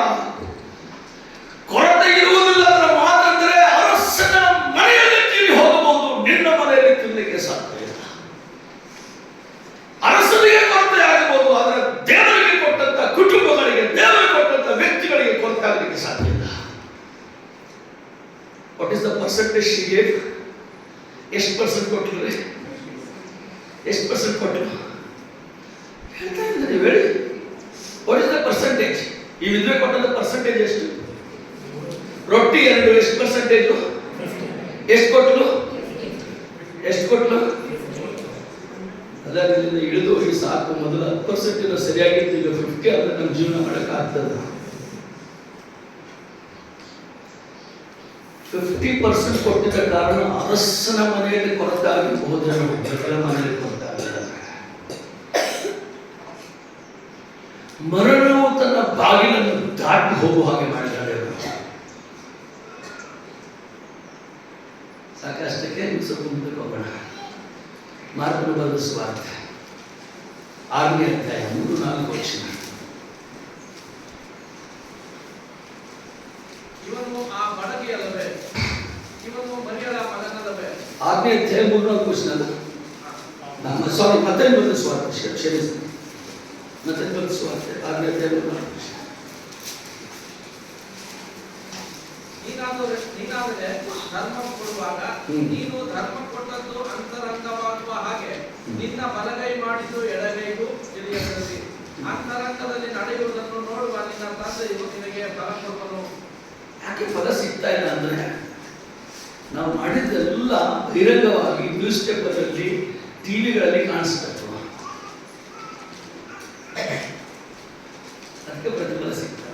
ಕೆಲವು ಸಾರಿ ಏನೋ ವಿಷಯಗಳು ಇರ್ತದೆ, ಪ್ರಶಂಸೆಗಾಗಿ ಏನೋ ಮಾಡಬೇಕಾಗ್ತದೆ, ಪರವಾಗಿಲ್ಲ, ಸ್ವಲ್ಪ ಇತರರಿಗೆ ಪ್ರೋತ್ಸಾಹ ಕೊಡೋದಕ್ಕೆ ಸಭೆಗಳನ್ನೇ ಮಾಡ್ತಾನೆ. ಆದರೆ ಎಲ್ಲ ಸಮಯಗಳಲ್ಲಿ ನಾನೇ ಸ್ಟೇಜಲ್ಲಿ ಕಾಣಿಸ್ಬೇಕು, ನನ್ನ ಹೆಸರೇ ಎಲ್ಲ ಪ್ರಖ್ಯಾತ ಆಗಬೇಕು, ಕೊಡುವುದನ್ನು ಅನೇಕರು ಬಹಳ ದುಃಖಕರವಾದ ವಿಷಯಗಳಿದೆ. ಆದಿ ಮೇಲೆ ಇದ್ದಂಥವ್ರಿಗೆ ಸ್ವಲ್ಪ ಊಟ ಕೊಟ್ಟು ಫೋಟೋ ಹೊಡಿಸ್ಕೊಂಡು ಬರುವಂಥದ್ದು. ಅದಕ್ಕಿಂತ ಭಿಕ್ಷುಕ ಜೊತೆ ನಾನು ಉಪವಾಸ ಮಲಗಿದ್ರೆ ಚೆನ್ನಾಗಿತ್ತು, ನನಗೆ ಊಟ ಕೊಟ್ಟು ಫೋಟೋ ಇರಬೇಕು ಅಂತ. ಬಲಗೈ ಕೊಟ್ಟದ್ದು ಎಡಗೈ ಗೊತ್ತಾಗ್ಬಾರ್ದಂತೆ.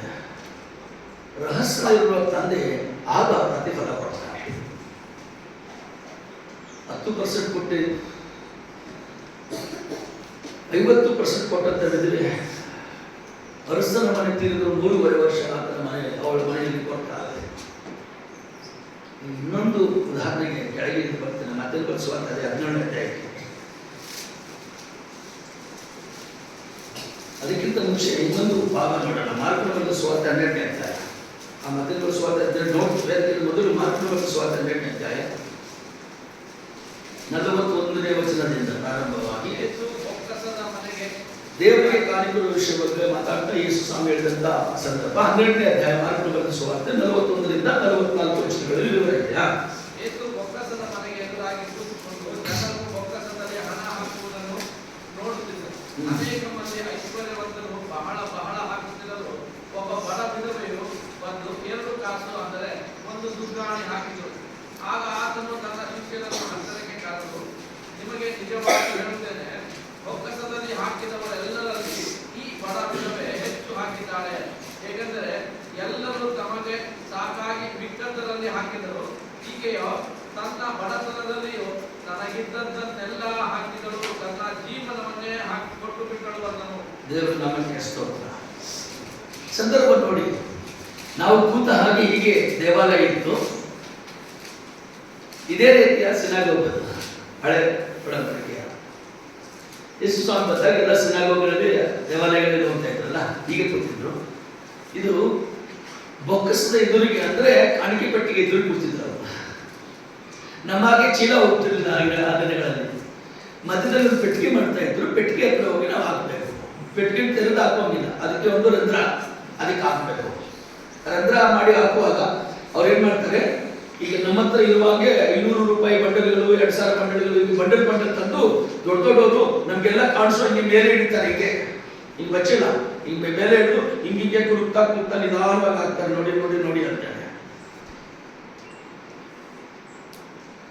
ಅದರಲ್ಲಿ ಶ್ರೀಮಂತರು, ಪರಿಸಾಯರು, ಸದುಕಾಯರು, ಬಹಳ ಹೆಸರು ಗಳಿಸೋರು. ಈ 500 ಬಂಡಲ್ಗಳು 10 20 ಬೇರೆಯವರಿಗೆ ಸರ್ಜನೆ ಕೊಡಂಗಿಲ್ಲ. ನಮಗೆ ಸ್ವಲ್ಪ ಹಿಂದೆ ಕೂತು ಲೆಕ್ಕ ಹಾಕ್ತಾರೆ. 500 1 ಬಂಡಲು, 2 ಬಂಡಲು, 10 ಬಂಡಲು ಅಂತ ಬಂಡಲ್ ಆಗ್ತಾ ಇರೋದು ಎಲ್ಲರೂ ನೋಡಿ ಚಪಾಳ ಕಟ್ಟಾಡ್ರು. ಸ್ವಾಮಿ ಕೊಟ್ಟರು. ಆ ಪೆಟ್ಟಿಗೆ, ಅಡಿಕೆ ಪೆಟ್ಟಿಗೆಯಲ್ಲಿ ನಾಣ್ಯಗಳು ಬಿದ್ದರೆ ಶಬ್ದ ಬರ್ತದೆ. ನಿಮಗೆ ಗೊತ್ತಿದೆಯಲ್ಲ ಗೊತ್ತಿಲ್ಲ. ಪೆಟ್ಟಿಗೆ ಇತ್ತಲ್ಲ ಹಾಗಾಗಿ ಈಗ ನಮ್ಮ ಸಭೆಯಲ್ಲಿ ಯಾರೋ ಒಂದು ಪೆಟ್ಟಿಗೆ ತಂದು ಕೊಟ್ಟರೆ, ನಾನು ಈ ವಾಕ್ಯ ಓದುವಾಗ ಕಾಣಿಕೆಲಿ ಪೆಟ್ಟಿಗೆ, ಕಾಣಿಕೆಲಿ ಒಂದು ಕಾಯಿನ್ ಹಾಕಿದ್ರೆ ಸೌಂಡ್ ಬರ್ತದೆ. ಕೆಳಗೆ ಓಡ್ತದಲ್ಲ, ಅವ್ರು ಓಡ್ತದೆ ಕಾಣಿಕೆ. ಸಾಧಾರಣವಾಗಿ ಹೆಸರುವಾಸಿಯಾದಂಥವ್ರು ಯಾರು ಈ ಕಾಣಿಕೆಯಲ್ಲಿ ಕಾಯಿನ್ಗಳನ್ನ ಹಾಕಲ್ಲ, ನಾಣ್ಯಗಳನ್ನು ಎಲ್ಲ ನೋಟ್ ಬಂಡಲ್ಸೆ, ಡಾಲರ್ಸ್ ಹಾಕೋರು. ಇವರು ಹಿಂದೆ ಕೂತವರು, ಉದ್ಯಮಿಗಳು, ದೊಡ್ಡ ದೊಡ್ಡ ಹೆಸರುವಾಸಿಯಾದವರು, ಇವರೆಲ್ಲ ಲಕ್ಷಾಂತರ ರೂಪಾಯಿ ತೋರಿಸಿ ಅಳಿಗಾಡಿಸಿ ಹಾಕ್ತಾ ಇದ್ದಾರೆ. ಬೊಕ್ಕಸ ಎದುರಿಗೆ ಸ್ವಾಮಿ ಕೂತಿದ್ದಾರೆ. ಕೊನೆಗೊಬ್ಬ ವಿಧವೆ ನಡುಗುತ್ತಾ ಭಯದಿಂದ 2 ಕಾಸು 2 ಆಣೆ ಅಷ್ಟೇ ಅದನ್ನು ಕೈ ಮುಚ್ಚಿ ಹೀಗೆ ನಿಧಾನವಾಗಿ ಒಳಗೆ ಬಿಟ್ಟುಕೊಂಡೇ ಟಳ ಶಬ್ದ ಆಯಿತು. ಬಹುಶಃ ಜನರು ಬಿಗಿ ಹಿಡಿದುಕೊಂಡು ನಕ್ಕು ಹಾಸ್ಯ ಕೂಡ ಮಾಡಿರಬಹುದೇನು. ಅವರ ಮುಖ ನೋಡ್ಲಿಕ್ಕಾಗದೆ ತಲೆ ತಗ್ಗಿಸಿಕೊಂಡು ಓಡಿ ಹೋಗಿ ಒಂದು ಮೂಲೆಯಲ್ಲಿ ಕೂತಿರಬಹುದೇನೋ. ಸ್ವಾಮಿ ಶಿಷ್ಯರನ್ನು ಕರೆದು ಹೇಳ್ತಾರೆ, ನಿಮ್ಗೆ ಗೊತ್ತಾ ಇವತ್ತಿನ ಕಾಣಿಕೆ ಕತೆ? ನಾನು ಬೊಕ್ಕಸದ ಎದುರಿಗೆ ಕೂತಿದ್ದೆ, ಕಾಣಿಕೆ ಪೆಟ್ಟಿಗೆ ಎದುರಿಗೆ ಕೂತಿದ್ದೆ. ಕೊಟ್ಟವರನ್ನು ಎಲ್ಲರೂ, ನಾವು ಎಲ್ಲರೂ ನೋಡಿದ್ದೇವೆ. ಲಕ್ಷಾಂತರ ರೂಪಾಯಿ ಎಡಗಾಡಿಸಿ ಕೊಟ್ಟವರು ನೋಡಿದ್ದೇವೆ. ಕೋಟ್ಯಾಂತರ ರೂಪಾಯಿ ಕೊಟ್ಟವರು ಇರ್ಬೋದೇನು.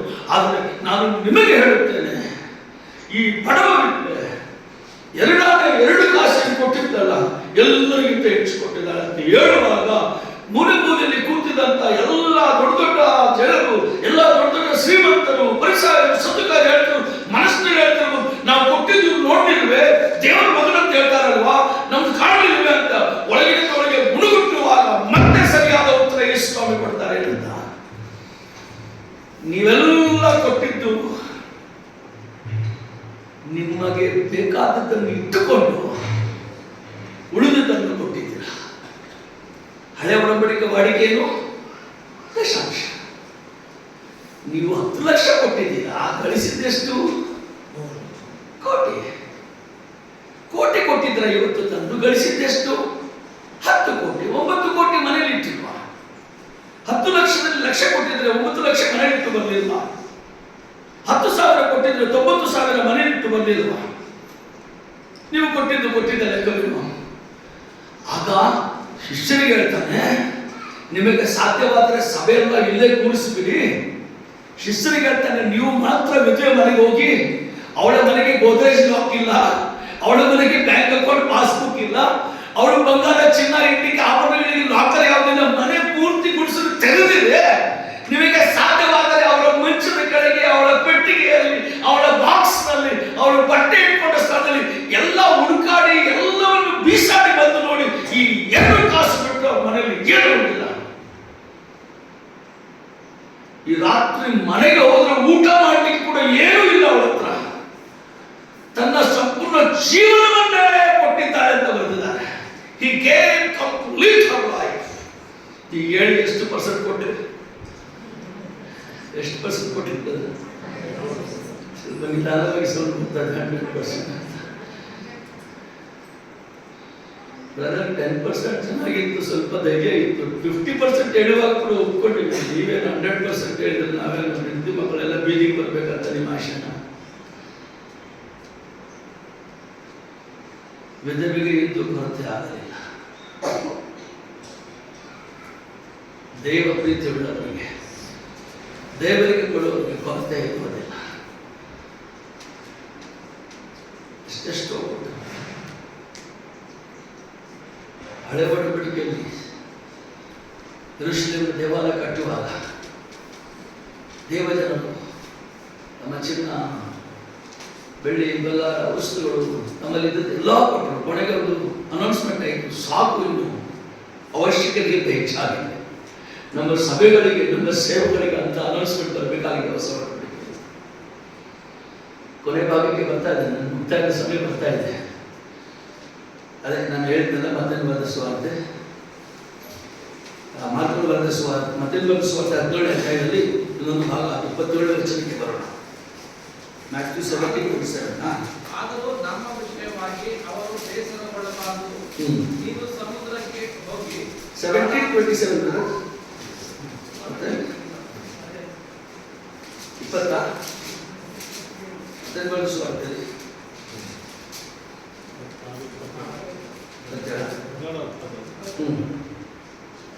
ಓಕೆ, ನನಗೆ ಬೇಕಾದಂಥ ವಾಕ್ಯ ಭಾಗ ಯಾವುದಂದ್ರೆ ಮೀನಿನ ಬಗ್ಗೆ ಕರ್ತನಾದ ಯೇಸು ಕ್ರಿಸ್ತನು ಕೊಟ್ಟದ್ದಾಗಿದೆ.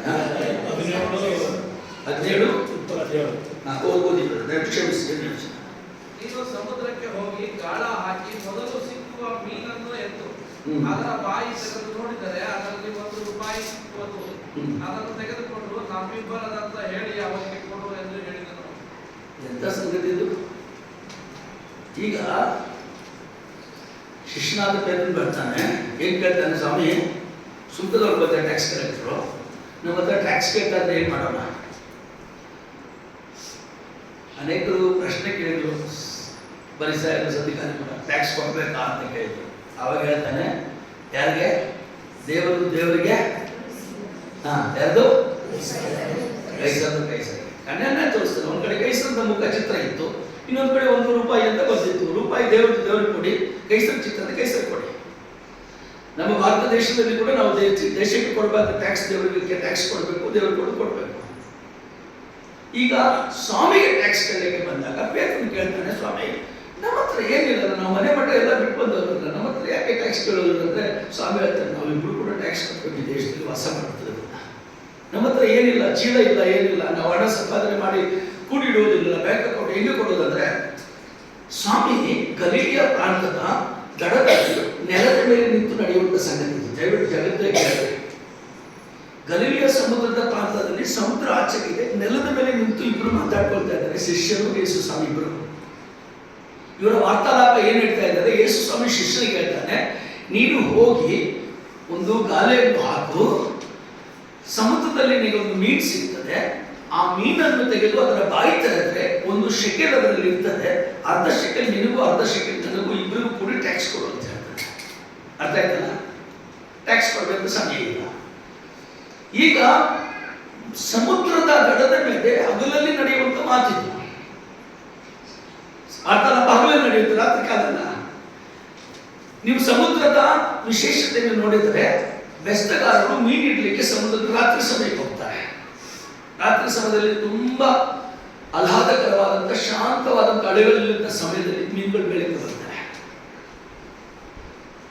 ಹಗಲಿನಲ್ಲಿ ಎಲ್ಲ ಕೋಲಾಹಲ, ಓಡಾಟ, ಬಿಸಿಲು, ಜನರೆಲ್ಲ ಶಬ್ದ ಕೋಲಾಹಲ ಇರೋದ್ರಿಂದ ಸಮುದ್ರದ ದಡದಿಂದ ಕೆಳಗಿನ ಮೇಲೆ ಬರಲ್ಲ, ಸಮುದ್ರದ ಮೀನುಗಳು ಸಿಗಲ್ಲ, ಆಳವಾಗೋದು ಸ್ವಲ್ಪ ಸಿಗ್ತದೆ.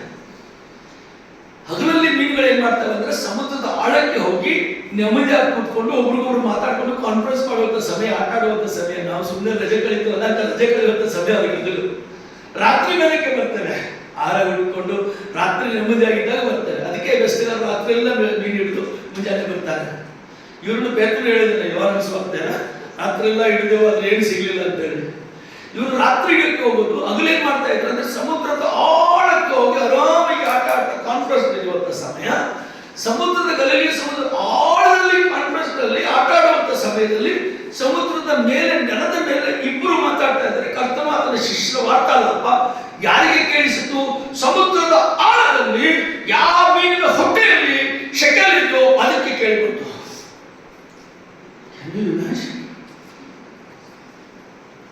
ಊಹಿಸಲಿಕ್ಕೆ ಸಾಧ್ಯ ಇಲ್ಲ, ಅರ್ಥ ಆಗ್ತಾ ಇಲ್ಲ.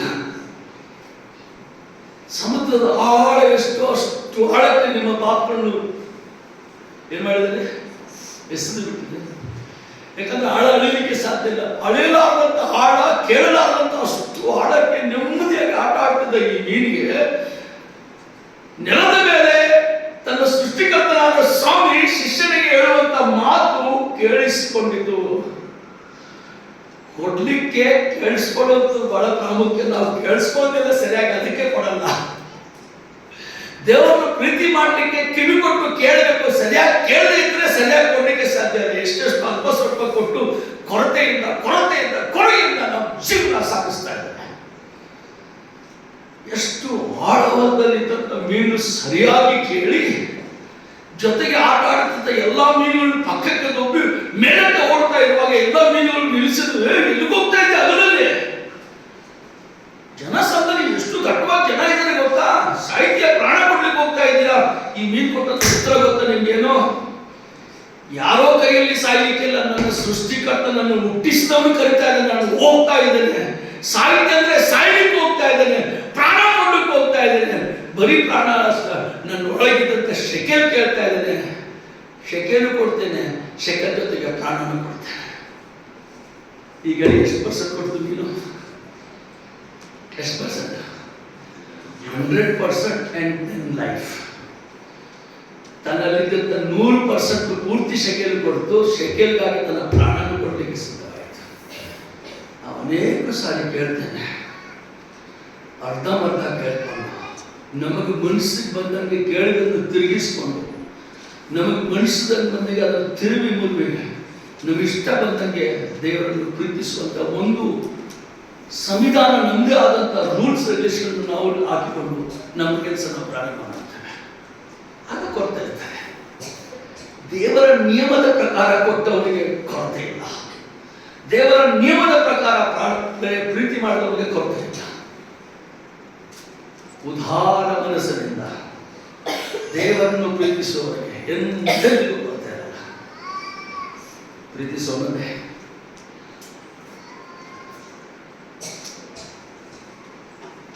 ಪ್ರೀತಿಸುವುದರಲ್ಲಿ ಎಲ್ಲಾದರೂ ತಪ್ಪಾಗಿ ಕೊರತೆ ಇರ್ತಾರೆ. ಅಪೊಸ್ತಲರ ಕಾರ್ಯದಲ್ಲಿ ಮೊದಲನೇ ಶತಮಾನದ ಅಪೊಸ್ತಲರು ಹೊಸ ಒಡಂಬಡಿಕೆಯ ಸಭೆಯಲ್ಲಿ ದೇವರನ್ನು ಪ್ರೀತಿಸುವ ಪದ್ಧತಿ ಬಹಳ ಕಠಿಣವಾದದಿತ್ತು. ತಮಗಿದ್ದದನ್ನೆಲ್ಲ ಮಾರಿ ಅಪೊಸ್ತಲರ ಪಾದದಲ್ಲಿ ಇಡ್ತಾ ಇದ್ದರು. ಕೆಲವರು ಕೋಟ್ಯಾಧೀಶರಿದ್ದರು, ಕೆಲವರು ಲಕ್ಷಾಧೀಶರಿದ್ದರು, ಕೆಲವರು ಸಹಸ್ರಾಧಿಪತಿಗಳಿದ್ದರು, ಕೆಲವರು ಭಿಕ್ಷಾಧಿಪತಿಗಳಿದ್ದರು. ಎಲ್ಲ ತರಹದ ಗುಂಪು ಜನರಿದ್ದರು. ಅಲ್ಲಿದ್ದ ಅಪೊಸ್ತಲರಿಗೆ ಒಂದು ಆಲೋಚನೆ ಬಂತು. ಅಲ್ಲಿದ್ದ ಸಭಾ ಹಿರಿಯರನ್ನು ಕರೆಸಿದ್ದು ನಮಗೊಂದು ಆಲೋಚನೆ ಹೆಂಗಿರ್ತೀರ ಅಂದ್ರೆ ಬಹಳ ಖುಷಿಯಿಂದ ಒಪ್ಕೊಂಡ್ರು. ಸಾಧಾರಣವಾಗಿ ಒಂದು ಹೀಗೆ ವಿಚಾರ ಮಾಡೋಣ. ಆ ಸಭೆಯಲ್ಲಿ ಒಂದು 50 ಕುಟುಂಬ ಇತ್ತು. 50ರಲ್ಲಿ 10 ಕುಟುಂಬಗಳು ಕೋಟ್ಯಾಧೀಶರು, 10 ಕುಟುಂಬಗಳು ಲಕ್ಷಾಧೀಶರು. ಉಳಿದಂತ 20 ಕುಟುಂಬಗಳಲ್ಲಿ ಸಾಧಾರಣವಾಗಿ 10 ಕುಟುಂಬಗಳು ಏನೂ ಇಲ್ಲದಂತವ್ರು. ಅವರಂದ್ರು ನಾವೊಂದು ಕೆಲಸ ಮಾಡೋಣ, ಇದ್ದವರಿಗೆ ಇಲ್ಲದವರಿಗೆ ಎಲ್ಲ ವಿಷಯ, ಆಸ್ತಿ, ಹಣ, ಹೊಲ, ಮನೆ, ಜಮೀನು ಮಾಡ್ಲಿಕ್ಕೆ ಹೇಳೋಣ, ಎಲ್ಲ ಹಣ ಸೇರಿಸಿಡೋಣ. ಎಲ್ಲರೂ ಒಪ್ಕೊಂಡ್ರು, ವಿಶ್ವಾಸಗಳು ಒಪ್ಕೊಂಡ್ರು, ಹಿರಿಯರು ಒಪ್ಕೊಂಡ್ರು. ಎಲ್ಲರೂ ಮಾರಿ ಪಾದದ ಬಳಿ ಇಟ್ಟರು. 50 ಕುಟುಂಬ ಮಾಡಿದಾಗ ನನಗನ್ನಿಸ್ತದೆ ಒಂದು 5,000 ಕೋಟಿ ಆಯಿತು. ಉದಾಹರಣೆ ಹೇಳ್ತಾ ಇದ್ದೇನೆ, ನೀವು ಸುಮ್ಮನೆ ಹೇಳ್ಕೊಳ್ಬೇಡ. ಸುಮಾರು 5,000 ಕೋಟಿ ಆಯ್ತು ಅಂತ ಹೇಳ್ತಾರೆ. 5,000 ಕೋಟಿ 50 ಕುಟುಂಬಗಳಿಗೆ ಹಂಚಿದ್ರೆ ಎಷ್ಟಾಗ್ತದೆ ಹೇಳಿ? 5,000 CR divided by 50 families. ಒಂದು ಕುಟುಂಬಕ್ಕೆ ಎಷ್ಟೇ ಆಯ್ತು? 500 ಕೋಟಿ. ಎಷ್ಟಾಯ್ತು? ಸುಮಾರು 50 ಕೋಟಿ. ಈಗ ಎಲ್ಲರೂ ಕೋಟ್ಯಾಧೀಶರಾದ. ಏನಾದರೂ ಸಭೆಯಲ್ಲಿ ಎಲ್ಲರೂ ಕೋಟ್ಯಾಧೀಶರಾದ್ರು. ಯಾವ ಕುಟುಂಬಕ್ಕೂ ಕೊರತೆ ಇಲ್ಲ. ಯಾರನ್ನಾದ್ರೂ ಬೇರೆ ಪಟ್ಟಣದವರು ಬಂದು ಕೇಳಿದ್ರೆ ನೀವು ಕುಟುಂಬದವರು ನೀವೇನಂದ್ರೆ ಕೋಟ್ಯಾಧೀಶರು. ಎಲ್ಲರೂ ಕೋಟ್ಯಾಧೀಶರೇ. ನಾವು 50 ಕುಟುಂಬ ಕೋಟ್ಯಾಧೀಶರೇ. ಯಾರಿಗೂ ಕೊರತೆ ಇಲ್ಲ. ಅದ್ಭುತ ಆಯ್ತು ಇದು. ಆದ್ರೆ ಅವರು ಸಮಯ ಕೊಟ್ಟಿದ್ರು. ಅಪೊಸ್ತಲರು ಏನ್ ಮಾಡಿದ್ರು? ನೀವು ಇವತ್ತೇ ಮಾರಾಟ ಮಾಡ್ಲಿಕ್ಕೆ ಹೋದ್ರೆ ಮಾರಾಟ ಅಲ್ವಾ? ಸ್ವಲ್ಪ ಸಮಯ ತಗೊಳ್ಳಿ. ನಿಮ್ಮ ಜಮೀನು ಮಾರಕ್ಕೆ, ಮನೆ ಮಾರಕ್ಕೆ ಸಮಯಕ್ಕೆ ತಕ್ಕಂತೆ ನಿಮಗೆ ಮಾರಾಟ ಆದಂಗೆ ತಂದುಕೊಡಿ. ಒಬ್ಬ ಕುಟುಂಬದವರು ಅನನ್ಯ ಸಭ್ಯರಿ ಅವರು ನಿರ್ಣಯ ಮಾಡಿಕೊಂಡ್ರು, ನಾವು ಮಾರಾಟ ಮಾಡ್ತೇವೆ. 1 ತಿಂಗಳು ಲೇಟ್ ಆಯ್ತು ಅವ್ರ ಮಾರಾಟಕ್ಕೆ. 2ನೇ ತಿಂಗಳಿಗೆ ರೇಟ್ ಜಂಪ್ ಆಯಿತು. ಜಮೀನು ಎಕರೆಗೆ 10 ಲಕ್ಷ ಇದ್ದದ್ದು 20 ಲಕ್ಷ ಆಯ್ತು. 30 ಎಕರೆ ಇದ್ದಿದ್ದು 20 ಲಕ್ಷಕ್ಕೆ ಹೋಯ್ತಲ್ಲ ಆ ಜಮೀನು. ಈ ತಲೆ ಕರ್ಕೊಳ್ಳಿಲ್ಲ. ನಾವು ಇಬ್ಬರು ಗಂಡ ಹೆಂಡತಿ ಅಂದ್ರೆ ಕೇಳಿ ನಾವು ನಿರ್ಣಯ ಮಾಡಿದ್ದು ಅವತ್ತಿದ್ದು 10 ಲಕ್ಷ ರೇಟ್ ಇದ್ದಾಗ ಅಷ್ಟೇ ಕೊಡಕ್ಕೆ 20 ಲಕ್ಷಕ್ಕೆ ಜಮೀನು ಹೋಗಿದೆ. ಈಗ ಏನ್ ಮಾಡೋಣ, 10 ಲಕ್ಷ ಲೆಕ್ಕದಲ್ಲಿ ಅಷ್ಟೇ ಕೊಟ್ಬಿಡೋಣ. ಉಳಿದಿದ್ದು ದೇವರು ನಮ್ಮನ್ನು ಪ್ರೀತಿಸಿ ನಮಗೆ ಕೊಟ್ಟಿದ್ದಾನೆ ಅಂತ ತಿಳ್ಕೊಂಡು ಅದನ್ನು ಮನೆಯಲ್ಲಿ ಬಚ್ಚಿಟ್ಟು ಉಳಿದವರೆಲ್ಲ ಸಮಸ್ತವನ್ನು ಕೊಡ್ತಿರುವಾಗ ಸ್ವಲ್ಪ ಬಚ್ಚಿಟ್ಕೊಂಡು ಕೊಟ್ಟರು. ಏನು ಕೇಳಿಲ್ಲ. ದೇವಸ್ಥಾನ ಹೇಳ್ಕೊಳ್ತಾನೆ, ನೀವು ಇಷ್ಟಕ್ಕೆ ಮಾರಾಟ ಮಾಡಿಲ್ಲ ಅಂತ ಕೇಳಿದಷ್ಟೇ. ಹ್ಞೂ ಅಂತ ತಲೆಯಾಡಿಸಿದ್ರು. ನೆಲಕ್ಕೆ ಬಿದ್ದರು, ಸೊಂಟ ಮುರಿದೋಯ್ತು, ಎಲ್ಲ ಹಾಳಾಯ್ತು. ಹೊತ್ಕೊಂಡು ಹೋದ್ರು. ಅಮ್ಮ ಬಂದು ಅವಳು ಕೇಳಿದ್ರು, ಇಷ್ಟಕ್ಕೆ ನಾವು ಮಾರಾಟ ಮಾಡಿದ್ರು. ಹ್ಞೂ ಅಂಗಳು ಹೋಯ್ತು. ಲೆಕ್ಕ ಕೇಳಿದ್ದ. ನಾನು ಸುಮ್ಮನೆ ಉದಾಹರಣೆ ಕೊಟ್ಟೆ ನಿಮ್ಗೆ, ಇಷ್ಟು ಕೋಟಿ ಅಂತ. ಲೆಕ್ಕ ಕೇಳಿದ, ಇಷ್ಟಕ್ಕೇನ ಅಂತ ಕೇಳಿದ್ರು. ನಿಮ್ಮನ್ನು ದೇವರನ್ನು ಪ್ರೀತಿಸಲಿಕ್ಕೆ ಇಷ್ಟೇ ನಾನು ಹೇಳಿದಂತೆ ಕೇಳ್ತಾರೆ ಅಷ್ಟೇ. ನಿಮ್ಗೆ ಕೊಡ್ಲಿಕ್ಕೆ ಹೇಳಿದ್ದು ನಾನು ಇಷ್ಟೇನಾ, ನಿಮ್ಗೆ ಶಕ್ತಿ ಕೊಟ್ಟಿದ್ದು ನಾನು ಇಷ್ಟೇನಾ ಅಂತ ಕೇಳ್ತಾರೆ ಅಷ್ಟೇ. ಎಷ್ಟಂತ ಕೇಳಲ್ಲ. ನಮಗೆ ಕೊಟ್ಟಂತ ಬಲ ಶಕ್ತಿಗಿಂತ ಅಧಿಕವಾಗಿ ಯಾರು ಪ್ರೀತಿಸುತ್ತಾರೋ ಅವರಿಗೆ ಕೊರತೆ ಇರಲಿಕ್ಕೆ ಸಾಧ್ಯ ಇಲ್ಲ. 10% ಕೊಟ್ಟರು ಕೊರತೆ ಇಲ್ಲ, 50 ಕೊಟ್ಟರು ಕೊರತೆ ಇಲ್ಲ, 100 ಕೊಟ್ಟರು ಕೊರತೆ ಇಲ್ಲ, 100ರ ಮೇಲೆ ಪ್ರಾಣ ಕೊಟ್ಟರು ಕೊರತೆ ಇಲ್ಲ. ನಿತ್ಯ ಜೀವನ ಒಂದಾಗಿದೆ. ನಿತ್ಯತ್ವಕ್ಕಾಗಿ ನಾವು ಎದುರು ನೋಡ್ತಾ ಇದ್ದೇವೆ. ಏನ್ ಕೊಟ್ಟರು ಕೊರತೆ ಆಗಲ್ಲ. ಅನೇಕ ದೇವಜನರು ತಮ್ಮ ರಾಷ್ಟ್ರವನ್ನೇ, ತಮ್ಮ ದೇಶವನ್ನೇ ಬಿಟ್ಟು ದೇವರ ಸೇವೆಗಾಗಿ, ದೇವರ ಪ್ರೀತಿಯ ಒತ್ತಾಯಕ್ಕಾಗಿ ಅನೇಕ ಬೇರೆ ಬೇರೆ ದೇಶಗಳಿಗೆ ಹೋಗಿ ತಮ್ಮ ಪ್ರಾಣವನ್ನೇ ಮುಡುಪಾಗಿಟ್ಟು ತಮ್ಮನ್ನೇ ತಾವು ಕೊಟ್ಟಿದ್ದಾರೆ ದೇವರಿಗೆ. ನಮ್ಮ ಭಾರತ ದೇಶಕ್ಕೆ ಕೂಡ ಎಷ್ಟೋ ಜನ ಮಿಷನರಿಗಳು ತಮ್ಮ ಪ್ರಾಣವನ್ನೇ ಕೊಟ್ಟವರಿದ್ದಾರೆ. ಅನೇಕ ದೇವಜನರು ನಮ್ಮ ಕಣ್ಣುಗಳಿಗೆ ಉದಾಹರಣೆ ಆಗಿದ್ದಾರೆ. ನಾವು ಎಷ್ಟು ಪ್ರೀತಿಸುತ್ತೇವೋ ಅಷ್ಟು ಕೊಡಲಿಕ್ಕೆ ಸಾಧ್ಯ ಇದೆ. ಕೊಡೋಣವೇ. ಕ್ರಿಸ್ತನ ಮಕ್ಕಳಾಗಿದ್ದೇವೆ, ಆತನ ಶಿಷ್ಯರಾಗಿದ್ದೇವೆ, ಆತನನ್ನು ಧರಿಸಿಕೊಂಡಿದ್ದೇವೆ. ಕ್ರಿಸ್ತನನ್ನು, ದೇವರನ್ನು, ದೇವರ ಸೇವೆಯನ್ನು ಪ್ರೀತಿಸುವುದರಲ್ಲಿ ಕೊರತೆ ಇಲ್ಲ ಅಂತ ಅರ್ಥ ಮಾಡಿಕೊಂಡು ನಮಗೆ ಶಕ್ತಿ ಆದಷ್ಟು, ಶಕ್ತಿಗಿಂತ ಹೆಚ್ಚಾದಷ್ಟು, ಕೊಡಲಿಕ್ಕೆ ಆದಷ್ಟು, ಮನಸ್ಸುಳ್ಳಷ್ಟು ಕೊಡೋಣ. ಪಡೆಯುವವನಿಗಿಂತ ಕೊಡುವವನೇ ಶ್ರೇಷ್ಠ. ನಾನು ಒಂದು ಉದಾಹರಣೆ ಬಹಳ ಸರಿ ಹೇಳ್ತಾ ಇದ್ದೇನೆ. ಪ್ರೀತಿಯಲ್ಲಿ ಎಷ್ಟು ಪ್ರೀತಿಗೆ ಏನೇನು ಕೊಟ್ಟರೆ ಕಡಿಮೆ ಯಾರು ಕೊಡ್ತಾರೆ ಅಂತ. ಒಂದು ಸತ್ಯ ಘಟನೆ ನಿಮ್ಗೆ ಹೇಳಿದೆ. ಒಬ್ಬ ಬ್ರೈನ್ ಒಬ್ಬ ಹುಡುಗ 12th ಸ್ಟ್ಯಾಂಡರ್ಡ್ ಬೋರ್ಡ್ ಎಕ್ಸಾಮ್ನಲ್ಲಿ ಅವರ ಸ್ಕೂಲ್ಗೆ, ಹೈಯರ್ ಸೆಕೆಂಡರಿ ಸ್ಕೂಲ್ಗೆ ಟಾಪರ್ ಅವನು. ಖಂಡಿತವಾಗಿ ಆ ವರ್ಷದಲ್ಲಿ ಸ್ಕೂಲ್ಗೆ ರಾಜ್ಯದಲ್ಲಿ ಉತ್ತಮ ಹೆಸರು ತರ್ತಾನೆ. ರಾಜ್ಯದಲ್ಲಿ ಪ್ರಥಮ ಸ್ಥಾನ ಶಾಲೆಗೆ ಬರ್ತದಂತ ಗ್ಯಾರಂಟಿ ಇತ್ತು ಬ್ರೈನ್ ಹುಡುಗ. ಆದರೆ ಎಕ್ಸಾಮ್ಗೆ 6 ತಿಂಗಳಿರುವಾಗ ಕ್ಯಾನ್ಸರ್ ಡಿಟೆಕ್ಟ್ ಆಯಿತು. ಕೀಮೊಥೆರಪಿ ಪ್ರಾರಂಭ ಆಯಿತು. ಕೂದಲು ಉದುರಲಿಕ್ಕೆ ಪ್ರಾರಂಭ ಆಯಿತು. ತಲೆಯೆಲ್ಲ ಕೂದಲು ಹೋಯಿತು. ಶರೀರದಿಂದ ಬಲದಿಂದ ಆಗ್ತಾ ಇದ್ದ.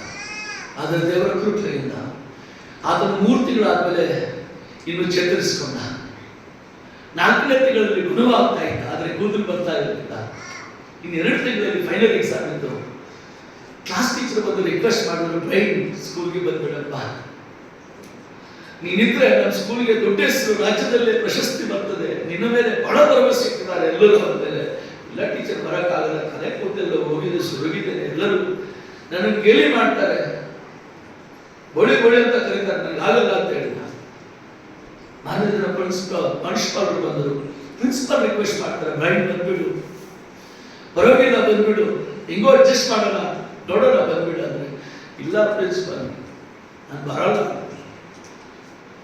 ಪ್ರಿನ್ಸಿಪಲ್ಗೆ ಬಹಳ ಒತ್ತಾಯ ಮಾಡಿದಾಗ ಒಂದು ರಿಕ್ವೆಸ್ಟ್ ಹೇಳ್ದ, ನಾನು ಶಾಲೆಗೆ ಬರಬೇಕಾದ್ರೆ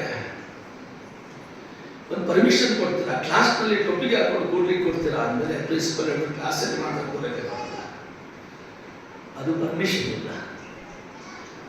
ಇಷ್ಟು ಪ್ರಿನ್ಸಿಪಲ್ ಜೊತೆ ಮಾತಾಡ್ತಿರುವ ಕ್ಲಾಸ್ನಲ್ಲಿರುವಂಥ 59 ಜನ ಒಳಗೆ ಬಂದ್ಬಿಟ್ರು ಬ್ರೈನ್ ಕರೆಕ್ಟ್ ಕ್ಲಾಸ್ಮೇಟ್ಸ್. 30 ಹೆಣ್ಮಕ್ಳು, 30 ಗಂಡು ಮಕ್ಕಳಲ್ಲಿ 29 ಗಂಡು ಮಕ್ಕಳು.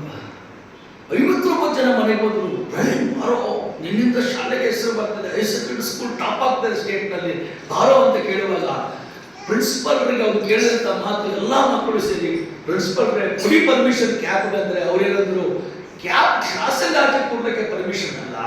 ನೀನ್ ಗೇಟಿಂದ ಒಳಗೆ ಬರುವಾಗ ನಿನ್ ತಲೆ ಕೂದಲಿಂದ ಗೇಲಿ ಮಾಡಿದಂಗೆ ಪೂರ್ತಿ ಕ್ಲಾಸ್ ರೂಮ್ ಗೇಟ್ ವರೆಗೆ ನಿನಗೆ ಪರ್ಮಿಷನ್ ಕೊಡ್ತಾರೆ. ಕ್ಲಾಸಲ್ಲಿ ಹೋಗುವಾಗ ಟೊಪ್ಪಿಗೆ ತೆಗೆದುಕೊಡ್ಬೇಕು, ನೀವೆಲ್ಲ ಇದ್ದೀರಲ್ಲ ಅಂತ ಪರ್ಮಿಷನ್ ಕೊಟ್ಟರು. ಖುಷಿ ಆಯ್ತು, ಸಾಕ್ಬಿಡಿ ಅಂತ. ಯಾಕಂದ್ರೆ ಜೊತೆಗಿದ್ದಂತ ಎಲ್ಲ ಮಕ್ಕಳು ಪ್ರಮಾಣ ಮಾಡಿದ್ರು, ನಾವು ನಿನ್ನನ್ನು ಕ್ಲಾಸ್ ಒಳಗೆ ಗೇಲಿ ಮಾಡಲ್ಲ ಅಂತ ಹೇಳಿ. ಹೊರಗೆ ಹೋದ್ರೆ ಟೊಪ್ಪಿಗೆ ಇರ್ತದೆ. ಸರಿ ಬಿಡಿ, ಸ್ವಲ್ಪ ಧೈರ್ಯ ಅಂತ ಧೈರ್ಯದಿಂದ ತಂತ ಹೇಳಿದ, ನಾಳೆ ಅಪ್ಪಾಜಿ ನಮ್ಮನ್ನು ಬಿಡ್ಬೇಕು ಸ್ಕೂಲ್ಗೆ, ಗೇಟ್ಗೆ ಬಿಡಿ ಅಂತ. ಗೇಟ್ಗೆ ಬಿಟ್ಟರು, ತಲೆಗೆ ಟೊಪ್ಪಿಗೆ ಹಾಕಿ ತಲೆ ತಗ್ಗಿಸ್ಕೊಂಡು ಯಾರನ್ನು ನೋಡದೆ ಕ್ಲಾಸ್ಗೆ ಹೋಗ್ತಾ ಇದ್ದಾರೆ. ಈ ಮಕ್ಕಳು ಸ್ವಲ್ಪ ಆನಂದದಿಂದ ಈ ವರ್ಷ ನಮ್ಮ ಶಾಲೆಗೆ ಉತ್ತಮ ಹೆಸರು ಬರ್ತದೆ, ರಾಜ್ಯದಲ್ಲಿ ಮೊದಲನೇ ಸ್ಥಾನ ಬರ್ತದೆ ಅಂತ ಹೋಗ್ಬಿಟ್ರು. ಮನೆಗೆ ಹೋದರು. ಮಾರನೇ ದಿನ ಅವರನ್ನು ವೆಲ್ಕಮ್ ಮಾಡಲಿಕ್ಕೆ ಕ್ಲಾಸ್ನಲ್ಲಿ ಎಲ್ಲರೂ ಕೂತಿದ್ದಾರೆ. ತಲೆ ತಗ್ಗಿಸಿಕೊಂಡು ಕ್ಲಾಸ್ ಬಾಗಿಲಿಗೆ ಬಂದ. ಹೇಗೂ ಪ್ರಿನ್ಸಿಪಲ್ ಹೇಳಿದಂತ ಮಾತು ನೆನಪಾಯಿತು. ಟೊಪ್ಪಿಗೆಯನ್ನು ತೆಗೆದು ಬ್ಯಾಗ್ಗೆ ಹಾಕಿದ. ತಲೆ ಎತ್ತಲಿಕ್ಕೆ ಧೈರ್ಯ ಇಲ್ಲ. ಎಲ್ಲ ಮಕ್ಕಳು 59 ಜನ, 30 ಜನ ಹೆಣ್ಮಕ್ಳು, 29 ಜನ ಗಂಡು ಮಕ್ಕಳು, 2ನೇ PUC ಓದುವಂತವರು, ಸುಮಾರು 17ರಿಂದ 18, 19 ವಯಸ್ಸಿನ ಮಕ್ಕಳು, ಯವನಸ್ಥ ಪ್ರಾಯದವರು. ವಾಗ್ದಾನ ಮಾಡಿದ್ರೆ ತಪ್ಪಬಹುದೇನಂತ ಒಂದು ಒಳಗಿನ ಕೊರತೆ ಇತ್ತು. ಗೊತ್ತಿತ್ತು, ಹೇಳ್ತಾರೆ ಅಂದ್ರೆ ಗೇಲಿ ಮಾಡ್ತಾರೆ ಇವರಂತ. ಹೆಂಗೋ ಒಬ್ರು ಇಬ್ಬರಾದ್ರೂ ಏನಾದ್ರೂ ಗೇಲಿ ಮಾಡಬಹುದಂತ ಬಹಳ ಧೈರ್ಯ ಕೆಟ್ಟು ಸ್ವಲ್ಪ ಕೆಳಗೆ ಮುಖ ಮಾಡಿ ಮೇಲೆ ಮುಖ ಮಾಡಲಿಕ್ಕೆ ಧೈರ್ಯ ಇಲ್ಲದೆ 4 ಹೆಜ್ಜೆ ಹಾಕಿದ. ಎಲ್ಲರೂ ಎತ್ಕೊಂಡು ಚಪ್ಪಾಳೆ ಹೊಡೆದು ವೆಲ್ಕಮ್ ಬ್ರಾಯ್ ಅಂದರು. ಬಹಳ ಪ್ರೀತಿಯಿಂದ ಕೂಗಿದರು. ಇವನಿಗೆ ಸ್ವಲ್ಪ ಧೈರ್ಯ ಬಂತು. ಎಷ್ಟೋ ಮಮಕಾರದಿಂದ ಪ್ರೀತಿಯಿಂದ ನನ್ನ ವೆಲ್ಕಮ್ ಮಾಡ್ತಾ ಇದ್ದಾರಲ್ಲ ಅಂತ ನಿಧಾನಕ್ಕೆ ತಲೆ ಎತ್ತಿ ಧೈರ್ಯ ಮಾಡಿಕೊಂಡು ತನ್ನ ಕ್ಲಾಸ್ ನೋಡ್ತಾನೆ. ಹೆಂಗಿತ್ತು ಸನ್ನಿವೇಶ ಗೊತ್ತಾ ನನಗೆ? ಕ್ಲಾಸ್ ನೋಡಿದ್ರೆ 30 ಜನ ಹೆಣ್ಮಕ್ಕಳು, 29 ಗಂಡು ಮಕ್ಕಳು ರಾತ್ರಿ ಹೋಗಿ ಬರೈನ ಹಾಗೆ ತಲೆ ಬೋಳಿಸಿಕೊಂಡು ಬಂದು ನಿಂತಿದ್ದಾರೆ. ಹೆಣ್ಮಕ್ಕಳು 18, 19 ವರ್ಷದ ವಯಸ್ಸಿನವರು ತಲೆ ಬೋಳಿಸ್ಕೊಂಡು ನಿಂತಿದ್ದಾರೆ. ಬರೈನಿಗೆ ಕಣ್ಣೀರು ತಡೆಯಲಿಕ್ಕಾಗಲಿಲ್ಲ. ಒಬ್ಬೊಬ್ಬರನ್ನು ಹೋಗಿ ಹತ್ತು ಜೋರಾಗಿ ಹತ್ತು. ಎಷ್ಟು ಪ್ರೀತಿ ನನ್ನ ಮೇಲೆ ನಿಮಗೆ, ನಮ್ಮ ಸ್ಕೂಲ್ ಮೇಲೆ ಎಷ್ಟು ಪ್ರೀತಿ, ರಾಜ್ಯದಲ್ಲಿ ಹೆಸರು ಗಳಿಸಬೇಕಂತ ನನ್ನ ಮೇಲೆ ನಿಮಗೆ ಎಷ್ಟು ಪ್ರೀತಿ ಅಂತ 10 ಗೋಳಾಡಿ ಅವರೊಂದಿಗೆ ಆ ದಿನ ಕಳೆದು ಆ ವರ್ಷದಲ್ಲಿ ರಾಷ್ಟ್ರಕ್ಕೆ ಪ್ರಶಸ್ತಿ, ರಾಜ್ಯಕ್ಕೆ ಪ್ರಶಸ್ತಿ ತರಬೇಕಾದಂಥವರು ರಾಷ್ಟ್ರಕ್ಕೆ ಪ್ರಶಸ್ತಿ ತಂದ ಎಲ್ಲರೂ ಬಗ್ಗಿಸೋದ್ರೆ.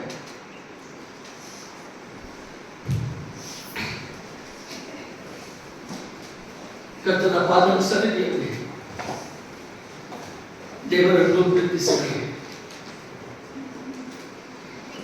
ಒಬ್ಬರನ್ನೊಬ್ಬರು ಪ್ರೀತಿಸಲಿ, ಎಲ್ಲರನ್ನೂ ಪ್ರೀತಿಸಲಿ.